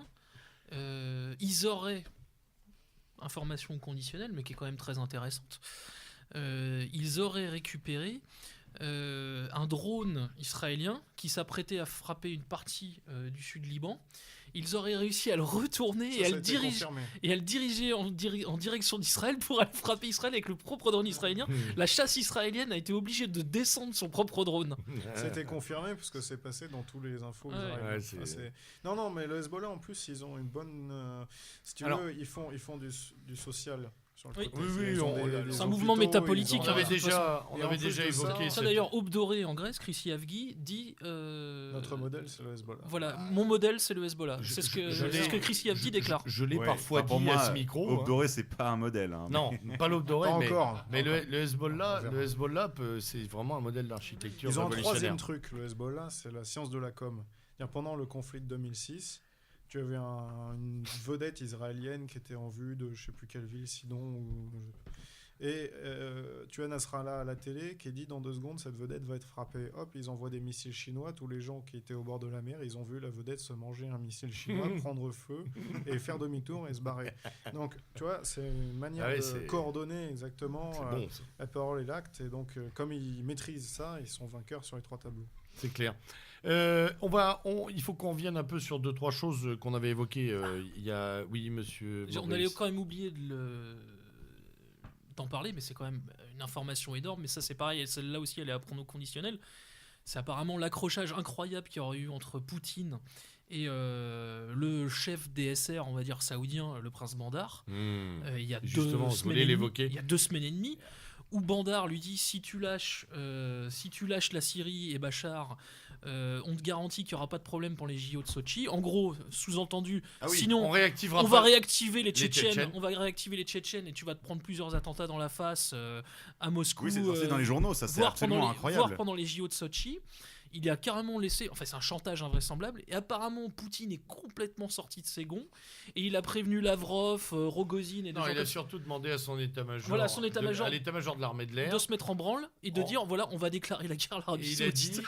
non, attends. Moi, j'aurais pas Alors, fait ça avec lui. Il a demandé au chef d'état-major de l'armée russe, de l'armée de l'air, d'identifier 50 cibles 50 cibles saoudiennes, ouais. stratégiques et il l'a fait savoir. Il a dit Mm. ok, on a identifié les Notamment- cibles, on est prêt. Notamment, C'est des, marrant ce que tu dis. Il y a un notamment, mouvement, on notamment tire. des membres de la famille des Soudera, les fameux Soudera. Et c'est très important ce que tu dis parce que C'est drôle. justement, c'est à mettre en relation avec une intervention de notre ami Bernard-Henri Lévy, Ah. qui, il y a pas longtemps, Pierre. au moment où tout le monde pensait que c'était bon, qu'on allait attaquer la Syrie, c'était On en parti. parlait avec Maurice Il l'autre était jour de passé ces à la seconds télé. couteaux. Là. Attends, il était passé, je sais plus où, à la télé, et il avait fait son petit rictus immonde. Il a dit non, mais Poutine ne bougera pas, parce qu'il tient trop à ces petits Jeux Olympiques de Sochi. Il ne mettra pas ça en risque. Et puis, tu sais, il était tout content, et il avait trouvé son truc, le petit fourbe. Finalement, dans ton cul. Et non. Quenelle. Hein Je vais pas. Non, ça, c'est devenu trop mainstream. Là, ouais. Même les militaires le font. Oui, puis alors, ça va pas se bien Même se les passer. gendarmes le font. Apparemment, ça va pas bien se passer pour eux d'ailleurs. hein. Non. Le Drian veut Non. leur tête. Faut être bête de se faire prendre en Ils ont photo fait ça là-dessus, devant quand une même. synagogue. Ouais. Ouais. 2 chasseurs alpins. De chasseurs alpins. Devant la synagogue. Et le Drian a dit Bon, bref. on va pas leur faire de Euh, cadeaux quoi. on suivra cette non-affaire une de plus. Non mais vraiment, la France, c'est Ah non, faire mais- des affaires de rien. De rien, mais ouais. justement, C'est justement. incroyable. Ça me fait penser à la banderole dont on avait déjà parlé à ce micro en Lituanie, là, quand ils avaient fait Ah la oui. banderole Bienvenue en Europe. Bienvenue en Europe avec une Avec carte le continent d'Afrique africain, ouais. avec les couleurs Ouais. françaises.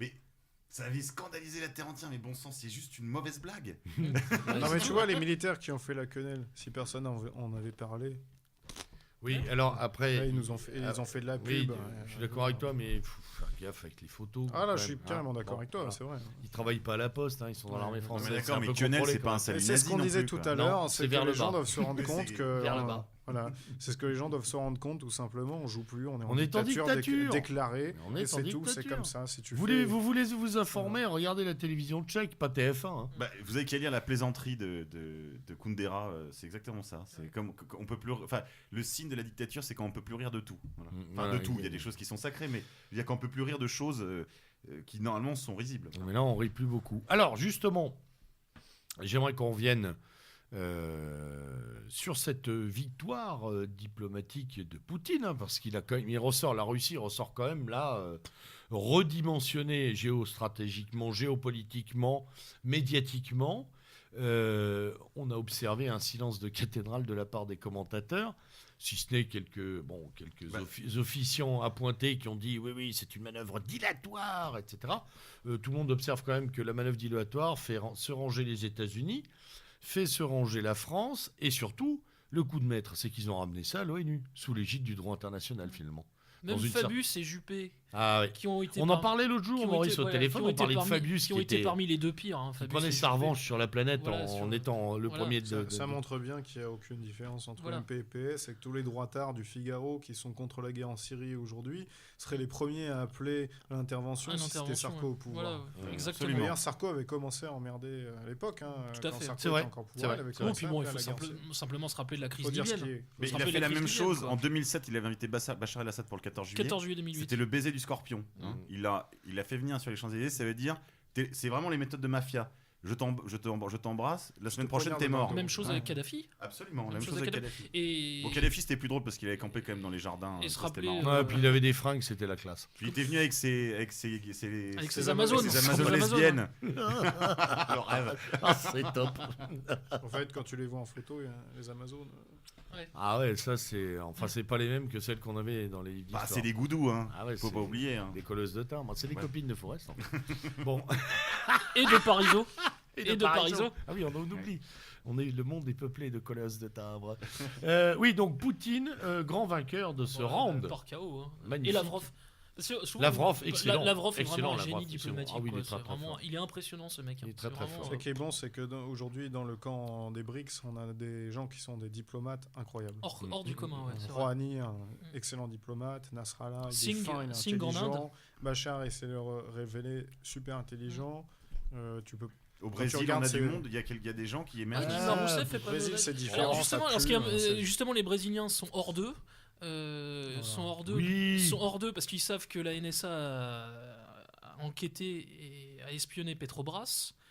Une partie des Qui, pardon, Petrobras. c'est la grande entreprise, le géant, Ah, d'accord, le oui, géant du du pétrole d'accord, brésilien. Merci, d'accord. Bon voilà, a été Tout surveillé. Brésil. a été- a été surveillée par les NSA. Ils savent que les mouvements sociaux qu'il y a eu il y a quelques semaines, en gros, étaient très très largement téléguidés. Oui. C'était une Ah opération anti-BRICS. Ah ouais, intéressant. Erdogan d'ailleurs. Il a été victime d'un peu la même chose. Hein. Voilà, Erdogan d'ailleurs a dit qu'en gros il y avait une opération qui était menée actuellement Ouais, contre les c'était BRICS. l'opération Soros un peu comme. Voilà, une opération à la Soros contre donc le Brésil, la Turquie et il y avait. Un autre pays du tiers-monde, la France peut-être, non? Non, là c'était vraiment. Non, nous on n'est pas assez riches pour être. Et d'ailleurs, bon, les BRICS dévissent aussi au niveau de leur monnaie. La livre turque dévisse. La roupie indienne et le réal brésilien ont décroché puisqu'apparemment Bernanke a dit que la politique d'accommodement monétaire allait toucher à sa fin. Donc une partie des monnaies des BRICS sont en train de dévisser. Donc les BRICS sont très très en colère en ce moment. J'ai entendu Rousseff, elle est hors d'elle. Erdogan, qui joue vraiment un jeu très bizarre, une sorte de politique de la bascule, Erdogan, vraiment assez insupportable. Voilà, il est quand même dans l'OTAN, mais en même temps il est chez les BRICS. Il a demandé aussi un rapprochement avec l'organisation de la coopération de Shanghai. Enfin, ce monsieur avec son cher Davutoglu joue sur à peu près tous les tableaux. Résultat, je pense que ça ne marchera sur. Il va perdre a priori. Il va perdre sur tous les tableaux à la fin. Ouais, exact. D'ailleurs, tu as des gens qui sont très discrets, comme on le disait tout à l'heure, les Chinois, encore plus les Indiens. Ouais. Et quand on a une idée, tous ensemble, on sait à quoi ça ressemble un peu le jeu international, c'est de la mafia. Je pense que les gens qui parlent le moins en font le plus. C'est-à-dire que tu as la Russie en première ligne, mais derrière, tu dois avoir la puissance chinoise qui pousse au cul. Un truc qui a quand même été confirmé, c'est que les Chinois ont envoyé un bateau dans la Méditerranée. On a un bateau de guerre chinois en ce moment dans la Méditerranée. Oui, bien sûr. C'est pas rien. C'est tout sauf anodin. Enfin, je sais pas si vous c'était pareil, messieurs, mais moi, ma grande crainte dans les jours qui ont précédé, où vraiment on pouvait craindre une frappe, des tirs de missiles de croisière, c'est la Troisième Guerre mondiale. ou des tirs de missiles de croisière, c'était qu'un navire russe soit touché par inadvertance. Absolument. Par erreur. Mettez toutes les guillemets. Mais ça aurait même pu être un incident de tir. Un incident de tir. Mal compris, terrible quoi. Ah, ça part. Voilà, c'est parti. C'est l'embrasement. C'est l'incident du Tonkin. Exactement. Déjà, on était passé à deux doigts au moment de la crise du Kosovo en 99, quand Clinton a fait bombarder l'ambassade de Chine, de Belgrade. On est passé à deux doigts. C'était sans doute pas un accident. C'était tout sauf un accident d'ailleurs. C'est tout sauf un accident. C'était une mise en garde en direct de la Chine, et la Chine a menacé derrière la lycée. Vous faites ça pour la dernière fois. Il y a un petit fait divers aussi comme ça. C'était le Kursk. Non mais attends, il y a un petit fait divers très récent. Tiens, regarde, récemment, ils ont censuré Russia Today aux États-Unis. Ah ouais en partie. Oui, Russia Today, je précise pour les auditeurs, c'est la CNN russe, en mieux parce que les présentatrices sont belles et puis qu'en plus c'est très intelligent, les programmes sont de super qualité. J'ai jamais vu de la télé d'aussi bonne qualité. Est-ce qu'on peut se le procurer ça en France sur une chaîne câblée? Oui, c'est à Free, c'est à 694, tu es anglais. Oui, elle est sur le câble. Tiens, je précise très rapidement, avant tu avais Press TV, iranienne qui est de très bonne qualité aussi, ça a été censuré en France. Sur le réseau Free, je crois. Quand tu as eu l'opération récente contre Gaza, l'immeuble de Press TV à Gaza s'est mangé un missile israélien. Et puis après, ils ont eu un coup de téléphone, les Israéliens. Fallait pas dire de la merde sur nous. Enfin, tu vois, un truc vraiment très. Et là, d'ailleurs, la présentatrice de Press TV, je sais plus comment elle s'appelle, mais la star là, elle en a fait tout un scoop. Elle l'a sorti devant tout le monde le soir aux 20h. Elle l'a sorti devant tout le monde. Ça s'est passé comme ci, comme ça. Voici les preuves, machin. Et donc ça montre très bien. Comme les studios d'Al Jazeera avaient été frappés avant que Al Jazeera vire sa cutie. Pendant la guerre irakienne en 2003, et je crois même les locaux en Afghanistan avaient été bombardés aussi. Bien sûr. Bon, avant qu'Al Jazeera devienne vraiment le bras armé de Doha et s'aligne complètement sur les positions de Washington et de Tel Aviv. Mais pas tant que ça, parce que c'est eux qui ont fait quand même sortir une partie des vidéos où on voit, c'est passé sur Al Jazeera, si mes souvenirs sont bons, il y a quelques jours, où on voit les vrais faux blessés rebelles se relever, le type qui fait son enterrement qui est filmé, qui se relève aussi. Attention, celles-là, elles étaient présentes depuis au moins 2 ans. Oui, mais elles sont passées. Mais elles sont passées. Il faut aussi prendre en compte le fait que des fois, les mecs, ils se disent voilà, il y a un truc qui est en train de sortir, c'est en train de faire un gros scandale. Donc on va faire genre de le dénoncer un peu. Oui, je vois ce que tu veux dire. C'est du damage control. Mais ces vidéos-là sont pas neuves. Hein. Moi, je les ai vues il y a déjà 2 ans. Elles étaient sur le net partout. Tu vois les mecs se relever, ils rigolaient. Bien sûr. Tu vois le mec, il est mort, il est dans son cercueil. Et il est pris d'un fou rire. On voit très bien cette vidéo. Il y en a un autre qui est encore pire. Tu vois le mec, il est complètement sanglanté. Il fume sa clope, et puis un autre, il lui dit 3, 4, et puis là, il se met à pleurer. Mais c'est exactement ce qui s'est passé apparemment aussi à Boston, puisqu'apparemment, il y avait les faux mutilés. des membres de cinéma qui étaient Mais c'est On voit les acteurs, extravagant. rire sur les photos d'ailleurs. Voilà. Tu le dis en France, t'es un enculé. T'es un de conspirationniste. Ouais, voilà, ouais. Tu sais, complotiste aujourd'hui. Fou c'est furieux. c'est un gentil terme. Le Comintern du Parti communiste dans les années 30 disait voilà, quand il y a un type qui n'est pas d'accord, tu le traites de fasciste. Ouais. Aujourd'hui, un type n'est pas d'accord, c'est un conspirationniste, un complotiste. Et alors, s'il est fasciste en plus, Ah ouais, alors Là, il est viré. les gars, non, T'es il va- privé de dessert. Non, encore mieux, Et il quand va à même, l'asile. donc, Hein. Pour parler quand même du rôle d'Al Jazeera, il me semble que c'est Al Jazeera, c'était dans les studios d'Al Jazeera qu'avait été filmée la pseudo-libération, la fausse libération de Tripoli Absolument. en Libye. Oui, Je crois que c'était oui, dans les oui, studios oui, d'Al Jazeera. oui. Donc vraiment, Al Jazeera fait un boulot pourri depuis maintenant bien 3-4 ans. hein. Enfin, et c'est encore plus Il y a même des c'est flagrant présentatrices surtout qui depuis ont la crise démissionné, libyenne. hein. Oui, des présentatrices ont démissionné, tout à fait. Elles ont fait des scoops. Ouais, machin. Alors, c'est la messieurs, elles ont démissionné. Obama soulagé, Poutine vainqueur par chaos technique pour l'instant, hein, avant peut-être le chaos global. Et j'aimerais bien qu'on y revienne quand même, notre petit Flamby. En fait, il est quoi là il est maintenant tellement insignifiant qu'on oublie de parler de lui. Quoi. Flamby, Voilà, il décide mais de bon, rien. Il On décide peut de oublier, rien. mais C'est il faut- Non, mais je veux dire, c'est une calamité. Bon, il est, ça paraît incroyable, mais il est encore pire que son prédécesseur. Si, c'est possible, en Ouais. fait. C'est une tendance C'est ça le générale. Une changement. tendance générale, en fait, il y a une dégradation C'est permanente. ça le changement. Non, c'est-à-dire que, en fait, la problématique, c'est qu'on trouve des acteurs de moins en moins De bons moins pour en moins occuper bons, le premier rôle. hein. Ils On va doivent les regretter- changer de plus en plus rapidement. en On va plus. regretter Jacques Chirac. hein. Non, mais c'est dingue. Honnêtement, et Oui. moi, je regrette déjà sa marionnette au Guignol, hein, qui C'est est de dingue, moins hein, en quand moins même. présente. Écoute, c'est tu te dingue, hein. rappelles comment Sarko c'était le mafieux complet. Et aujourd'hui, on en arrive à dire que Sarko était moins pourri que Flamby dans le sens où bon, bah, il savait se tenir droit. Quoi, hein. Enfin, il avait l'air il se d'avoir un mettait, peu de courant électrique dans lui. T'imagines quand même On est en train de se dire, Ouais. Sarko était mieux que Voilà, ce qui Flamby. est Mais incroyable- le prochain, c'est une amibe, hein, ça peut pas être Mais autre c'est- chose. Le prochain, Ah, on c'est sait Jean-François qui c'est. Copé, c'est ça, t'as raison. Mais non, mais facile. non, si ça se trouve, ce sera Harlem Désir. Ça sera Ah, Manuel ouais, Valls. Est-ce qu'on peut classe. rappeler son vrai nom? Parce que j'en ai marre de moi de l'appeler comme ça. Je sais plus. Je sais plus, déjà Harlem, Bon, c'est pas c'est son prénom. Jean-Jacques, je sais Jean-Jacques plus ou quoi. Ouais, Jean-Paul, on va l'appeler Jean-Louis, tiens. Allez hop, Ouais. Jean-Louis Ouais, mais Désir. bon, voilà, c'est sans doute lui le prochain président de la République. Jean-Paul Braun. Là, on est bon. Jean-Paul. Ouais, Ouais, non, mais- Les acteurs sont de plus en plus mauvais. Oh, mais c'est c'est nul. toujours les mêmes rôles. On tu est vois, dans t'as- la série Z. T'as la là. beurette de service, Ouais. t'as Rachida Dati, maintenant t'as C'est Valo Najat. Belkacem. Ah si, Non. celle-là, j'y mettrais. Enfin, bon, bref. Elle est un peu plus... Ouais, voilà. Et bon. parfois, elle mériterait, tu vois, comme à l'école, quoi, sur les doigts, là. Et alors, Tais-toi. je sais pas si vous avez la même grille de lecture que moi sur les maghrébines qu'on nous met en avant. Donc, que ça soit Valo Belkacem, Dati, Jeannette Bougram au Grand Journal, ou Comment alors elle s'appelle, là, toutes celle les qui vient- poufs, celle qui Nabila, vient, Je Zaya et suis une compagnie. beurette Non, libérée et celle qui démocrate. vient d'être nommée, là, je sais plus quoi, là, pour une campagne, là. Ouais, qui est humoriste, me semble-t-il. ou Ah, qui- Sophia Aram. Ah, Oh là là Aram, là là Aram, là Aram, là Aram. Oh là là. là. Oh là Alors, là. elle, c'est Oh, le l'Occident. désastre, oh le désastre. L'extrême Occident, elle. Oh, le Elle est désastre. horrible. Et Horrible. alors, je suis en train de me demander si. Bon, il y a une façon. En fait, c'est une façon de s'adresser à des gens comme nous, par exemple. Vous voyez, l'immigration, c'est pas si mal. Elles sont pas mal, vous voyez, elles sont plutôt jolies. Ouais, ils sont pas voilés. t'as Voilà, elles vu, sont pas voilées, sont- vous avez vu, elles sont mignonnes. Et puis, de l'autre côté, c'est pour humilier les Maghrébins. Finalement, vos femmes deviendront des vraies pétasses. Ouais, vos femmes Donc, deviendront surtout, des elles vous suceuses de dirigent. ministres. C'est Et en double plus, effet elles vous qui se coule. dirigent. En Et fait, en c'est le plus, double elles effet vous qui se coule. dirigent. Donc, en fait, bon, les patriotes et ceux qui disent, bon, halte-là l'immigration, vous voyez, non, mais non, acceptez-les, vous verrez, ça se passera bien. En plus, elles sont jolies, vous pourrez peut-être vous les taper, même on sait jamais. Et puis, en fait, les Maghrébins, eux, sont en train de péter un câble en voyant les pétasses qui les représentent, quoi. Voilà, c'est une manière de dire, Arabes de France, vos femmes, elles vont sucer du ministre. Elles Voilà, vont- c'est ça, ouais. Elles vont s'émanciper, et puis Mm. vous resterez à faire les kékés dans les Ouais, ouais. banlieues.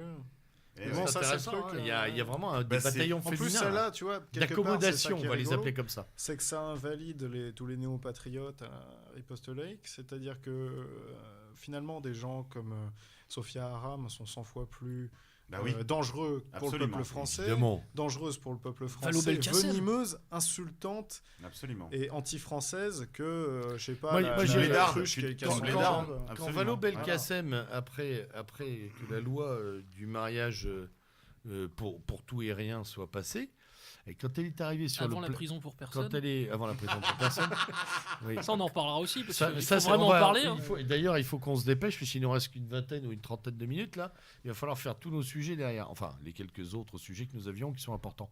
Elle était venue à la télévision en disant, en gros, allez, maintenant, ça suffit, la loi est passée. Tous ceux qui vont continuer à faire les guignols, on va taper dessus.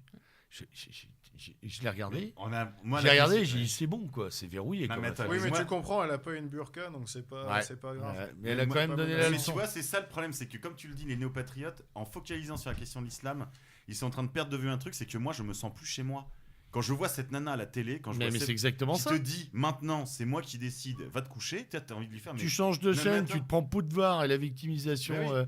Non, mais tu te dis, Mon mais arrière-grand-oncle à la tante à Jules qui avait des chaînes aux pieds, ce qui n'est pas forcément vrai d'ailleurs, etc. Non, mais et sur tu te- toutes les chaînes, tu te fais Mais oui, et sur toutes les chaînes. Et tu te dis, moi j'ai pas la télé, mais quand même. Omar Sy, Aziza et machin. ses grands-parents. Ouais, Non mais voilà. tu te dis à un moment donné, mais attends 2 secondes là, tu t'es cru où quoi Attention, tu veux devenir belge. Non mais sérieusement, t'es où On est où T'es pas rentre chez toi quoi. Tout. Basta. Oui, mais non, elle a pas de burqa. Donc c'est pas...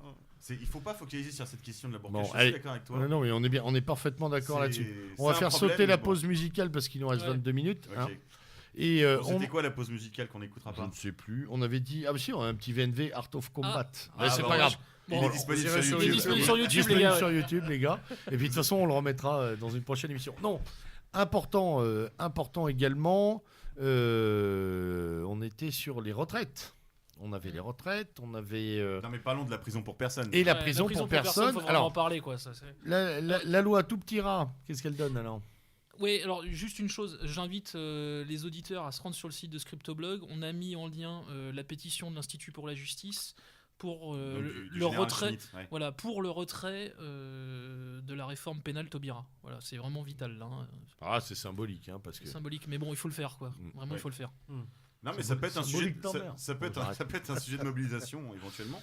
À Alors- joindre avec tous les autres. Ah, mais, parce Il faut que- bien faire sortir des gens de tôle pour faire. Non, rentrer ce qui est les gens. amusant- J'ai pris quelques Parce qu'il y notes, a hein, plus de quand place. même, Il y a parce plus de que- place pour les petits droitards qui manifestent contre le mariage pour toutes. c'est vrai, Tu comprends c'est vrai. Attends, ils sont dangereux, ils restent debout dans la rue, faut bien les foutre en Ouais, tôle. Nicolas Bernarbus, Faut pas étonner. 20 jours à Fleury, quand même. Hein.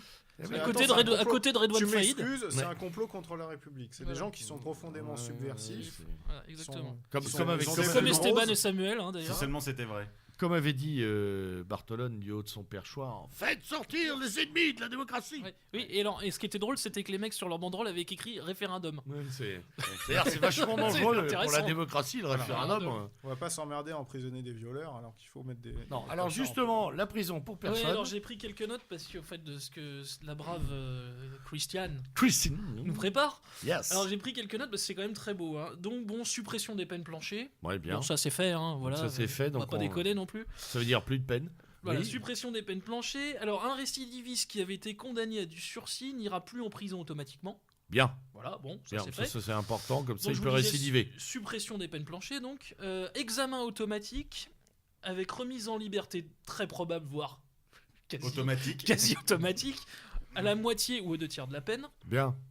Les juges ne devront plus. C'est bien avec les motiver- pédophiles, comme ça, ils vont Ouais, sortir à c'est bon. mi-parcours. C'est tranquille. Ah, quoi. bah, De toute petit façon, en coup, plus, et les on pédophiles sont connus pour être hyper calmes en prison. Ouais, parce que c'est voilà, pas, mais ouais, c'est c'est pas des pas la- bracos, tu voilà. vois. Bah, Donc c'est le pas mec, leur il se champ. tient bien. Non, Ils se bien tiennent sûr. bien, En pas leur prison, champ. ils ont intérêt à se tenir bien s'ils ne veulent pas jouer aux femmes de ménage. Technicienne de surface. Ouais, Technicienne voilà, de surface. Voilà. Les juges ne devront plus Je fais de toi ma motiver. pute. Ta fiotte, c'est ta fiotte, chef. Les juges ne devront plus motiver leur décision en cas de remise en liberté d'un récidiviste. Ça, c'est bien aussi. C'est bon C'est-à-dire aussi, qu'un hein. matin, le mec se lève, il est mal embouché, il en libère 10, il n'a pas justifié de quoi que ce Voilà. soit. J'ai envie d'aller C'est- bouffer. c'est d'ailleurs- C'est vraiment une ça, aggravation c'est- non, mais c'est terrible d'ailleurs très de la intéressant loi parce que- Dati de 2009. hein. C'est d'ailleurs très intéressant parce que c'est un peu partout que depuis une quinzaine d'années, on commence à saupoudrer des non-justifications de décisions administratives, judiciaires, juridiques et autres, des impossibilités. Je vous rappelle quand même qu'à partir du 1er janvier, on ne pourra plus contester un flashage autoroutier Ah bon? devant un tribunal. C'est terminé. Vous ne pourrez plus contester au titre d'une modification d'un article. C'est pareil. En fait, c'est bon. Il y a une justice qui fait ce qu'elle veut maintenant, de plus en plus grâce à Taubira. C'est tout. Et puis surtout, nous, il faut qu'on la ferme et qu'on écoute ce qui se passe. Voilà. Continue, mon cher Maurice, parce Ouais. que Donc, ouais, bah, comme je disais, c'est une aggravation terrible de la loi Dati 2009 qui était déjà. Ouais, pour faire qu'Alliance fasse une journée sans PV, il Voilà. faut y aller quand même. Il faut hein. y aller. Et en fait, ça fait même passer la loi Guigou sur la présomption d'innocence. Pour une loi du Troisième Donc, Reich. qui était déjà, Ah ouais. voilà, qui était déjà Franck Guigou une catastrophe pour la coordination police-justice, comme tu dis, à côté de la réforme pénale Taubira. Ouais, on était sous le Troisième Reich à côté, quoi. Non, Et- c'est vraiment invraisemblable. Cette femme est et la d'une guéguerre avec... dangerosité, mais totale. Ah, elle est toxique, hein. toxique. Totale, elle est vraiment Elle a une toxique. haine, attends. Elle est Attendez, vraiment les gars. toxique. Je sais pas si vous avez Vous vu savez son qu'elle passage a- dans Des paroles et des actes face à je la peux mère, pas regarder, face à moi. la mère de famille, dont la fille Ah oui. a été violée et tabassée et tombée dans le Aucune coma. C'était empathie, insupportable. aucune empathie. Ah ouais. Aucune empathie. Ah, mais Rien. attends. C'est vraiment une des pires images que j'ai Mais jamais les vues. gars, C'est les ce qu'elle gars, a par un fait, politique mais c'est français, quoi. révélateur. Elle a fait un truc une fois. C'était quand une journaliste l'avait interrogée. Elle avait dit attendez, les mecs qui ont dépouillé les passagers du RER, ils sont pris, je sais plus, 2 mois. Avertissement et sursis. Voilà. Et pourtant, Nicolas Bernard-Bus est toujours en prison.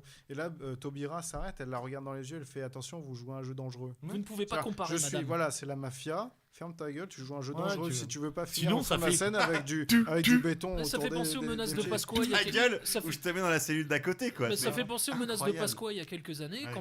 quand Pasqua disait j'ai été 2 fois ministre de l'Intérieur, monsieur. Voilà. Alors, rappelons, La même chose. on en rit et on a un ton badin ce soir. Ah non, sur mais ça, ce- j'en sur ris ça. pas du tout. Hein. Rappelons ce qu'on a Et dit ça, c'est tout à pas l'heure. rigolo.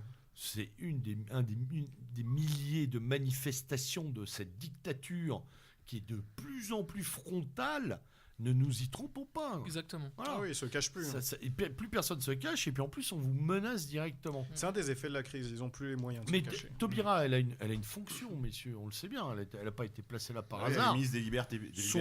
Son but, c'est de liquider ce qui reste. Hein. De liberté Elle publique. est Avec ministre de Valls. la remise en liberté. Voilà. C'est de- non. Elle finit de Elle doit liquider les vraiment libertés publiques. liquéfier les derniers pans Ah de bah oui. résistance identitaire, ethnique, religieux, nationaux, Moraux, pas tout moraux, Le plus simple, ce serait moraux, carrément. philosophiques même d'ailleurs. Non, mais le plus simple, ce serait qu'elle ouvre carrément les prisons une Oh, fois pour un toutes. jour, ils vont le faire. Attention, Comme en parce que si septembre, elle les cette vide, Un jour, ils vont le faire. Ça sera. Monsieur K, si elle les vide, il va bien falloir qu'elle les remplisse pour faire bosser les mecs de la. Ah oui, il faut faire des petits cartons, Et- faire des mises souplis. Ouais, Oui, mais c'est nous qu'on ira. Il y, a- Ah oui, il y a- il y a un ennemi tout désigné pour aller prendre la place de tous ces braves gens qui vont sortir, c'est nous. Hein. Vikernes va faire des, Allez, hop. va faire du collage. Non, en alors prison. là, père de non, famille, pour t'es Varg, français. non, On pour va Varg, jouer du ils ont métal trouvé notre solution, c'est la possible expulsion. Bon, on va pas s'embêter. Hein. Ouais, voilà. Et alors, ce qu'ils ont avancé, c'était très drôle le 10 septembre, lors de son audience à Brive-la-Gaillarde. C'est Donc, on parle du cas Varg Voilà, Vikernes voilà, qui a donc, été traité déjà. parle pendant mal les vacances. français, n'a pas un emploi stable et ses enfants ne sont pas scolarisés. Sauf que Varg et Marie ont décidé de faire du ce homeschooling. qu'on appelle du homeschooling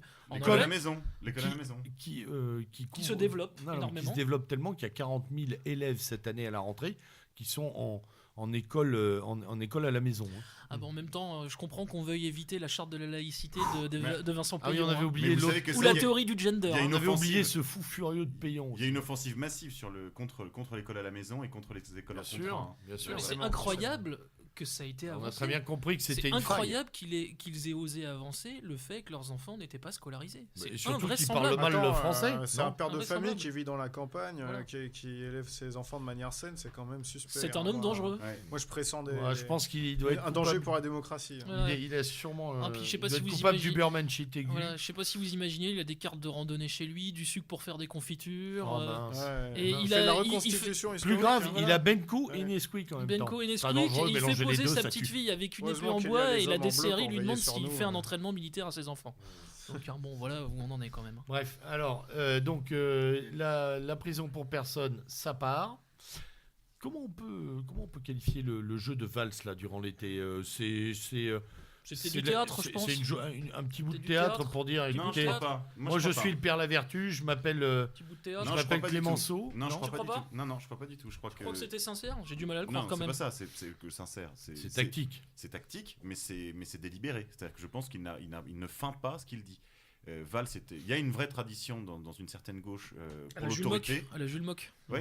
Clémenceau, Jules Mock. Oui, mais même Il n'est pas descendant Même plus récent. il est pas il est descendant descendant de militant du POUM. Hein, il me non, je semble, crois que non c'était rouge de Barcelone. D'accord, ok. Donc, Oui, il y a une vieille tradition un peu lourde là. je suppose lui, qu'ils c'est un n'étaient pas, Lussard, ils devaient non, pas être communistes. Je pense pas qu'ils étaient staliniens. Ils devaient être autre chose. Ils devaient être marxistes. Oui, sans doute, peut-être proche du POUM. Enfin, des expériences en tout cas de marxisantes en tout cas de la Catalogne des années 30, enfin de 37, hein, la commune de 37. Il est très imprégné de cette culture-là, mais il est très imprégné. Enfin, il a une vraie culture historique, Manuel Valls, parce qu'il était dans la deuxième gauche, il était rocardien. Donc normalement, il faisait partie d'une gauche plutôt personnaliste, plutôt libertaire, Bah, c'est le fameux plutôt libéral, le PSU quoi. Hein. Ouais, mais c'est le fameux Mais- courant Cahuzac, Moscovici, Absolument. Valls et Rocard Hollande et et Rocard, ils étaient tous le là. maître et le grand maître du Grand Orient, Boer. Bauer, Ouais. Voilà, exactement. donc c'est cette clique-là. On présente maintenant comme Multicarte. comme un professeur de droit. Bauer multicarte. Et donc Criminologue. Valls et aujourd'hui incarne assez mal en fait cette famille rocardienne puisqu'il n'est pas du tout dans ces tranchées-là maintenant. Il est vraiment dans une gauche.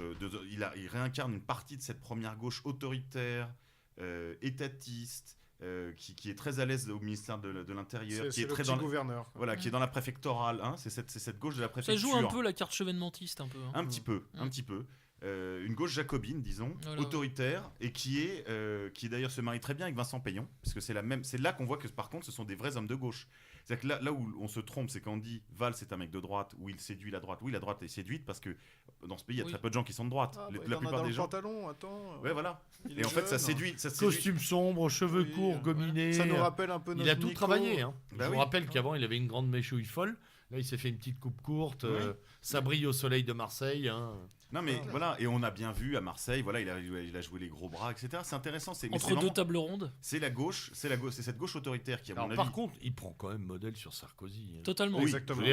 Il doit se repasser. Sarko de gauche. Il doit se repasser les vidéos sur YouTube. Ils ont fait la pub pour ce soir.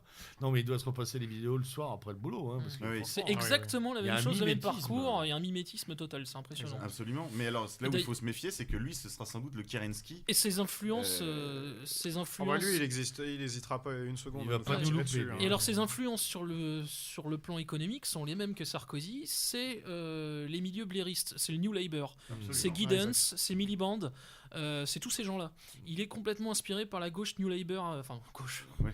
Le Ouais, New gauche, Labour, excusez-moi, gauche. le New Labour britannique. L'aile gauche du système. Voilà, oligarchique. La gauche du capital. Donc comme vraiment le dit, Giddens, c'est les Cousin. Giddens, c'est les Miliband. C'est vraiment. Oui, c'est ce Mais alors, ce dit qu'il faut Cousin. comprendre, c'est que Valls a joué véritablement cette carte. Il s'est fait rattraper par Hollande et sanctionné, donc rentrer dans ce qu'on appelle la solidarité ministérielle.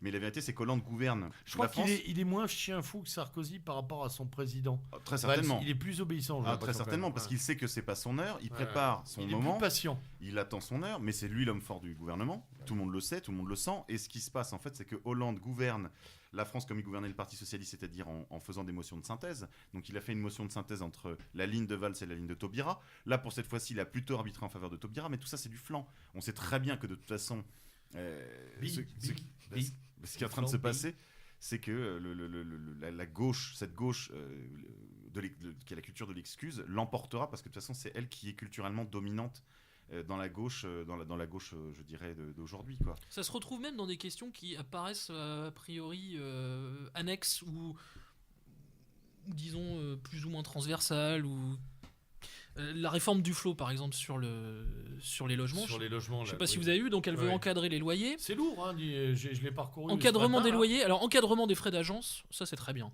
Vraiment, ça c'est très bien. Et il y a un troisième volet, une garantie universelle sur les loyers, donc qui supplanterait la caution. Oui, c'est ça. Mais alors, tout le problème là-dedans, c'est que les solutions ne sont pas forcément mauvaises en soi, mais c'est bon, elles ne parlent pas de construction de logements ou de construction de logements intermédiaires, parce que c'est surtout le logement intermédiaire qui manque. Il y a 1 million de logements à peu près, il y a une pénurie de logements estimée à 1 million en France.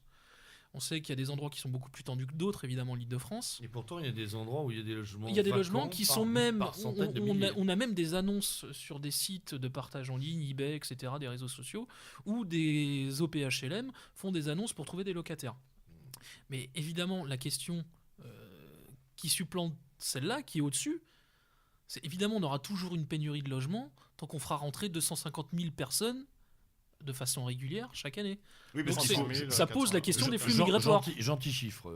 Gentil chiffre, effectivement. Je dis bien le chiffre officiel. Non, mais d'ailleurs, c'est parce qu'il faut comprendre ce que c'est que l'immigration, c'est toujours une question, c'est un changement d'habitat. Donc la première chose qui est tendue par la venue d'immigrés, c'est le logement social. Voilà. En fait, moi, la mesure que je propose, qui est une mesure de salut public, il me semble, c'est la disparition complète, totale et complète des pompes aspirantes. de l'habitat social, parce que c'est un habitat qui est soutenu, enfin qui est sponsorisé par l'État, ce qui fait qu'une ville comme Paris est aujourd'hui peuplée exclusivement d'étrangers, soit très riches parce qu'ils peuvent se loger en centre-ville, soit subventionnés par la ville et l'État, enfin par les 1000 institutions charitables qui font cela.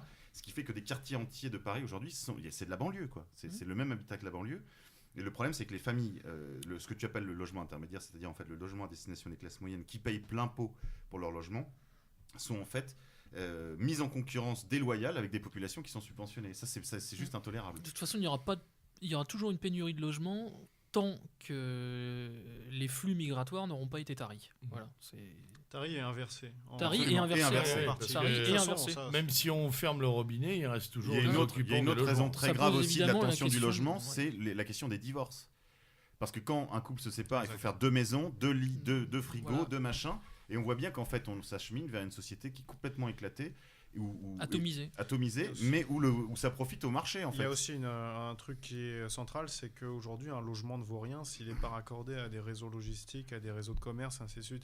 C'est-à-dire tu as énormément de maisons qui pourraient être louées dans les villages au fond de la Creuse, mais t'as rien à foutre à habiter dans un village au fond de la Creuse. Et pas si loin. T'as besoin du bus, t'as besoin de... Pas si loin, Guillaume, à 60 bornes de Paris. Exactement, oui. Notamment vers le sud ou vers l'est, il y a des endroits où on peut tout à fait vivre. Sauf que, mais si t'as pas de bus, si tu oublies ta baguette, c'est 20 minutes de voiture. Voilà. On a aussi organisé le regroupement de l'habitat en défonçant tous les réseaux commerciaux et administratifs dans les petits patelins. Absolument. Par les quand on ferme un bureau de poste, on sait que le village va faire après, il n'y a plus que des vieux. La fermeture des services publics et des écoles. La plupart de ces petits commerces sont aussi fermés directement, ça revient à ce qu'on dit, dictature de l'Union européenne. Par des normes européennes. Je cite l'exemple de mon village, on avait un charcutier traiteur, il était là depuis plusieurs générations, il n'y a jamais eu le moindre incident, personne ne s'est plaint, son boulot était nickel, et tous les 2 ans, 3 ans, il y avait une nouvelle norme européenne, il devait remettre tout son bordel aux normes européennes, ça lui coûtait je ne sais pas combien de milliers. Et la même chose pour les agriculteurs. À la fin, il a fermé, voilà, on n'a plus dans ce village, il n'y a plus rien, il n'y a plus de boulangerie, il n'y a plus que dalle, parce que tout a fermé. Si on ajoute à ça le fait qu'on ait dérouté tout un tas de générations de ces métiers qui manquent d'apprentis, où vraiment le mec qui va faire garçon boucher aujourd'hui, il va se sentir l'opprobre familial et amical et social. Il y a une dévalorisation des métiers manuels sur le plan salarial. Il faut faire une business school.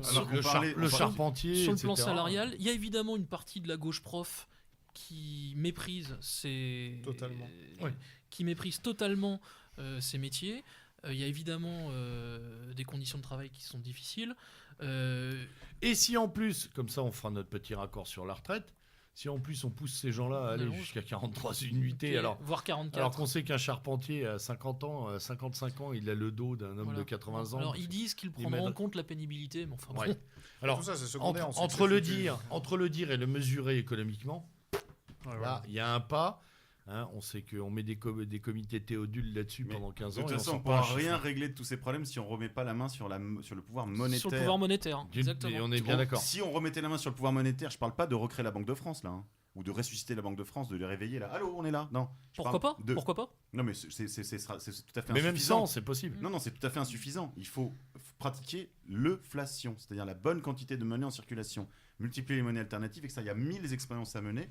Mais tant qu'on n'aura pas remis la main sur la monnaie... Ça marche du côté des monnaies alternatives. Il y a quand même il y a un essor terrible. Mais tant qu'on n'aura pas fait ça, on ne ressuscitera pas... Dans certains villages italiens, je crois d'ailleurs. Notamment. Non, mais en France, il faudrait dans des villages italiens, je crois que ça fonctionne plutôt bien. Il faudrait qu'on fasse un point là-dessus dans une émission, dans un prochain panneau actu. On l'a déjà fait. La technique me dit ça a déjà été fait. Autant pour moi, j'ai pas tout écouté alors. Voilà, votre serviteur a eu un blanc sur une émission. Pareil. Maurice aussi. Mais dans tous les cas, la clé de tous ces problèmes, je dirais à la fois de construction de prisons, parce qu'il faut les moyens, le financement de l'armée dont on a parlé en début d'émission, etc. Tout ça n'est possible que si on remet la main sur le pouvoir régalien de frapper monnaie. Il faudrait déjà un on. C'est qui on. Aujourd'hui, 80% de nos lois sont faites à Bruxelles et tout le pouvoir national est complètement mercenaire ou mafieux. Alors justement, de A à Z. Donc on n'est pas voilà, tu vois. On est quelques résistants conscients. Ça fait pas grand monde pour l'instant. Pour illustrer ton propos, ça vous a peut-être échappé, mais ça a été fait pour d'ailleurs. C'est dans le cadre, je crois, de la loi Métropole. Je crois que c'est Guémard qui a fait passer un amendement qui ne rendra plus obligatoire, vous savez, la fusion de certaines collectivités locales. Par exemple, le référendum en Alsace pourrait ne plus avoir lieu désormais. Parce qu'en fait, comme ils se sont bananés 3 fois, ils se sont bananés en Corse en 2003, il y a 10 ans, ils se sont bananés dans les dom-toms il y a quelques années, et là, les Alsaciens ont dit non, on n'a pas envie de votre collectivité unique. En plus, pour faire une euro-région avec un land allemand, voilà, donc, et apparemment l'amendement Guémard, d'après ce que j'ai compris, supprimerait cette obligation de référendum, et on l'imposerait comme ça, de but en blanc. On remodifierait, on transformerait les collectivités. Quand le peuple réfléchit, il vaut mieux passer au-dessus. Voilà, on l'a déjà vu. Et c'est dans le cadre de la loi Métropole. On l'a déjà vu avec le déroulé européen. Voilà. Vous votez pas, vous êtes qui est une émanation des euro-régions. Si le peuple se trompe, il faut dissoudre le peuple. Ah oui, c'est ça. C'est toujours la vulgate marxiste. Tout simplement parce que tu as dit sur les plus de justification, c'est qu'avec le durcissement de la dictature, enfin le fait de la dictature à visage découvert, c'est que maintenant on te demande plus ton avis et on ne justifie plus, on va plus demander aux gens de voter ou de donner leur opinion. Tout simplement, on t'impose ça, c'est fait. Et si t'es pas content. Et puis à la protestation de démocratie, on répond par la technique. Ouais, mais c'est trop compliqué. C'est inéluctable. Surtout, on répond par l'argument. Non, mais c'est comme ça, et c'est tout. On l'a beaucoup traité à ce micro, mais l'ANI, il est passé comment tranquillement. Voilà, comme ça. Il a bouleversé le CDI en France et le Code du travail. Il a bousillé. Il nous prépare au grand marché libéral. Paf, c'est passé entre techniciens, avec l'aval Et gouvernemental. il arrive à un moment où on discute du traité transatlantique. Exactement. Bon, ça, rien n'est neutre. C'est pareil, on parlait des retraites. Parce qu'on nous avait vendu l'Europe puissance contre les grands territoires, donc l'Amérique, la Chine, l'Inde, le Brésil. Mais en fait, on nous a menti depuis le début, évidemment. Moi, j'ai été un militant souverainiste, donc voilà. Pendant 10 ans, je me suis battu contre cette Europe-là parce que je savais qu'elle était le marchepied du mondialisme. Mais, voilà, mais c'est vrai, il faut reconnaître qu'effectivement, on a pu se leurrer à un moment sur les possibilités de construire une entité forte en Europe. Bon, elle est toujours souhaitable. Maintenant, il est évident qu'on est plus embringué sur un grand marché occidental atlantique qui continuera bien de dissoudre ce qui reste. On parlait des retraites l'autre jour, Maurice, au téléphone, et on disait, c'est assez extraordinaire d'ailleurs, on nous a vendu la réforme des retraites qui n'en est pas une, qui est finalement le travailler plus longtemps pour gagner on ne sait pas quoi d'ailleurs. Pas grand-chose. Pratiquement plus rien. Pratiquement plus rien. Et on nous l'a vendu sans jamais parler chômage et emploi. Ouais. C'est extraordinaire. Je renvoie, je vais me faire l'autopromo. Ouais, vas-y, elle est bonne ta vidéo. Je renvoie à la vidéo que j'ai faite donc avec les camarades du Cercle des Volontaires, donc elle est dispo sur Scripto, ça dure à peu près 26 minutes. Bon voilà, en gros, vraiment pour résumer, l'idée c'est passer à 43 annuités, voire 44. Ouais, et on peut être sûr qu'on montera à 45 d'ici 2035. On montera au-delà, donc pour l'instant ils disent 2035 évidemment, certainement avant la fin du quinquennat. Joli coup de com' de vendre ça pour 2035. Évidemment. Ça ne parle pas du tout aux gens. Pas du tout aux gens. Bon, on redescendra certainement à 2020 avant la fin du quinquennat, je pense. Les 62 ans finalement, c'est fait. Donc en fait ce qui se passe, comme les gens rentrent de plus en plus tard sur le marché du travail, ils n'auront pas leur trimestre, ils n'auront pas leurs annuités. Donc ils rentrent de plus en plus tard et ils en sortent de plus en plus tôt. Alors c'est ce que j'explique d'ailleurs dans la vidéo. Un chiffre qui tue quand même. Voilà, 60% les 6 personnes sur 10 en France atteignent l'âge de la retraite en inactivité. Donc soit au chômage, soit en pré-retraite, soit en maladie. Donc voilà, c'est des chiffres extrêmement importants. Donc évidemment, c'est pour que les gens... plaisir pour atteindre les 45 annuités à partir de ce moment-là. Donc les gens ont des retraites de plus en plus faibles, ils seront obligés de faire appel à des retraites complémentaires privées, type Malakoff-Médéric qui était tenu par un des frangins de Sarko. Donc c'est... Le monde est petit. Le monde est petit. Évidemment, les modes de calcul des retraites vont... Donc là, les 6 mois ont été conservés dans la fonction publique, mais ils feront passer certainement ça à 3 ans ou à 10 ans avant la fin du quinquennat. Et on est déjà passé dans le privé il y a quelques années, des 10 meilleures années aux 25 meilleures. Donc bon, voilà. Alors on va rassurer les auditeurs nés avant 73, ils ne seront pas touchés. Voilà pour les plus chenus d'entre vous, les gars. Ouf. Non mais il est vraiment incroyable d'avoir décontextualisé le débat sur les retraites, la question du chômage de masse et de l'emploi. C'est incroyable. Et par répercussion, comme disait M. K, de cette affaire de la monnaie aussi. Voilà, et comme je disais, ce que contextualise ou pas, les gens n'en ont plus rien à foutre. Parce qu'on leur a enfoncé dans la tête que c'est inéluctable. Et que c'est vrai, il y a eu un tir d'artillerie depuis 15 ans.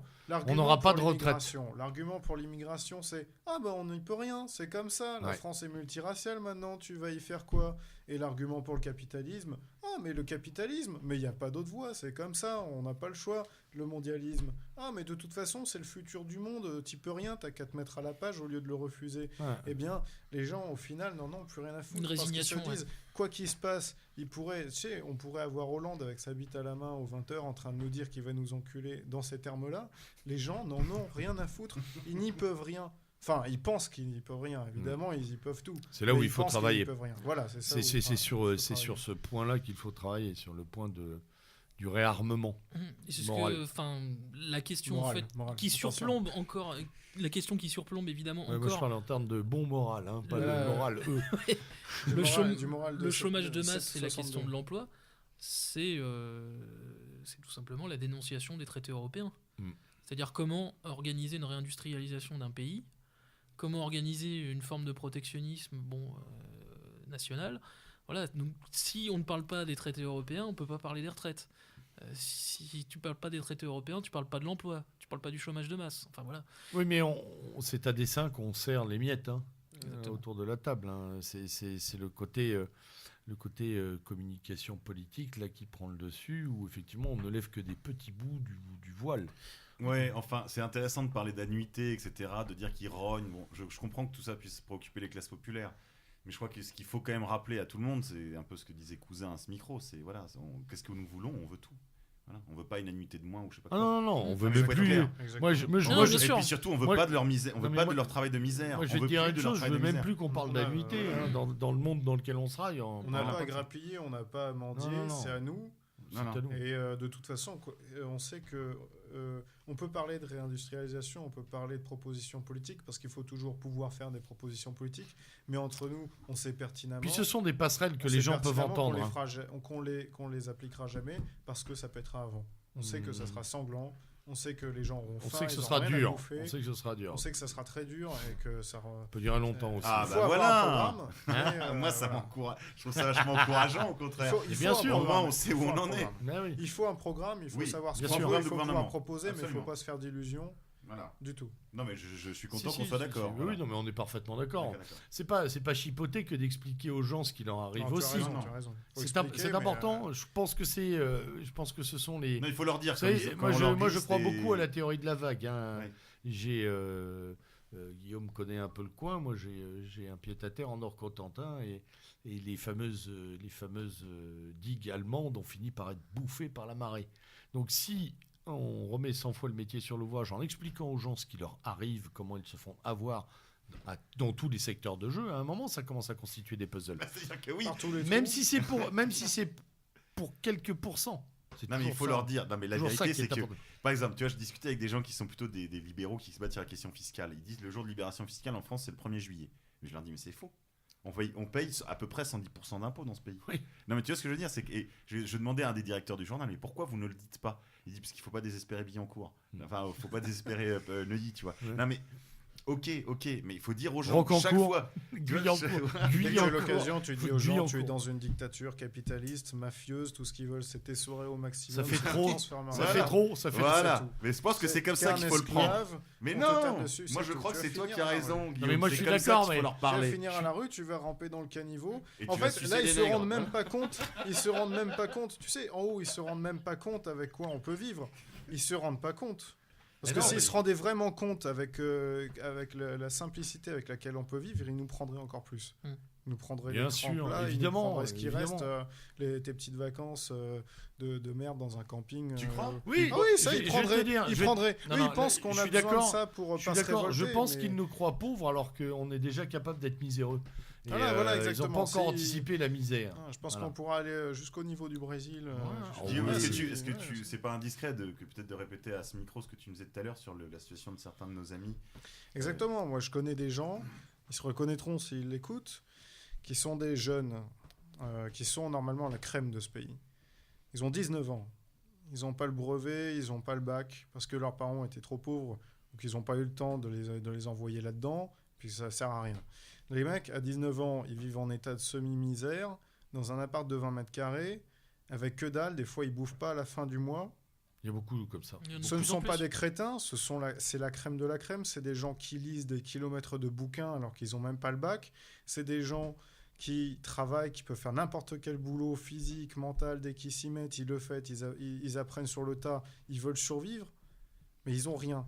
Donc ces gens-là qui n'ont rien, qui sont des semi-clodos, parce que le jour où ils ont vraiment plus un rond, ils seront expulsés de leur appartement, à 19 ans, qui n'ont pas eu de futur, qui n'ont jamais eu de futur. Qui ont plus de parents, quoi. Mais eux, ils sont conscients.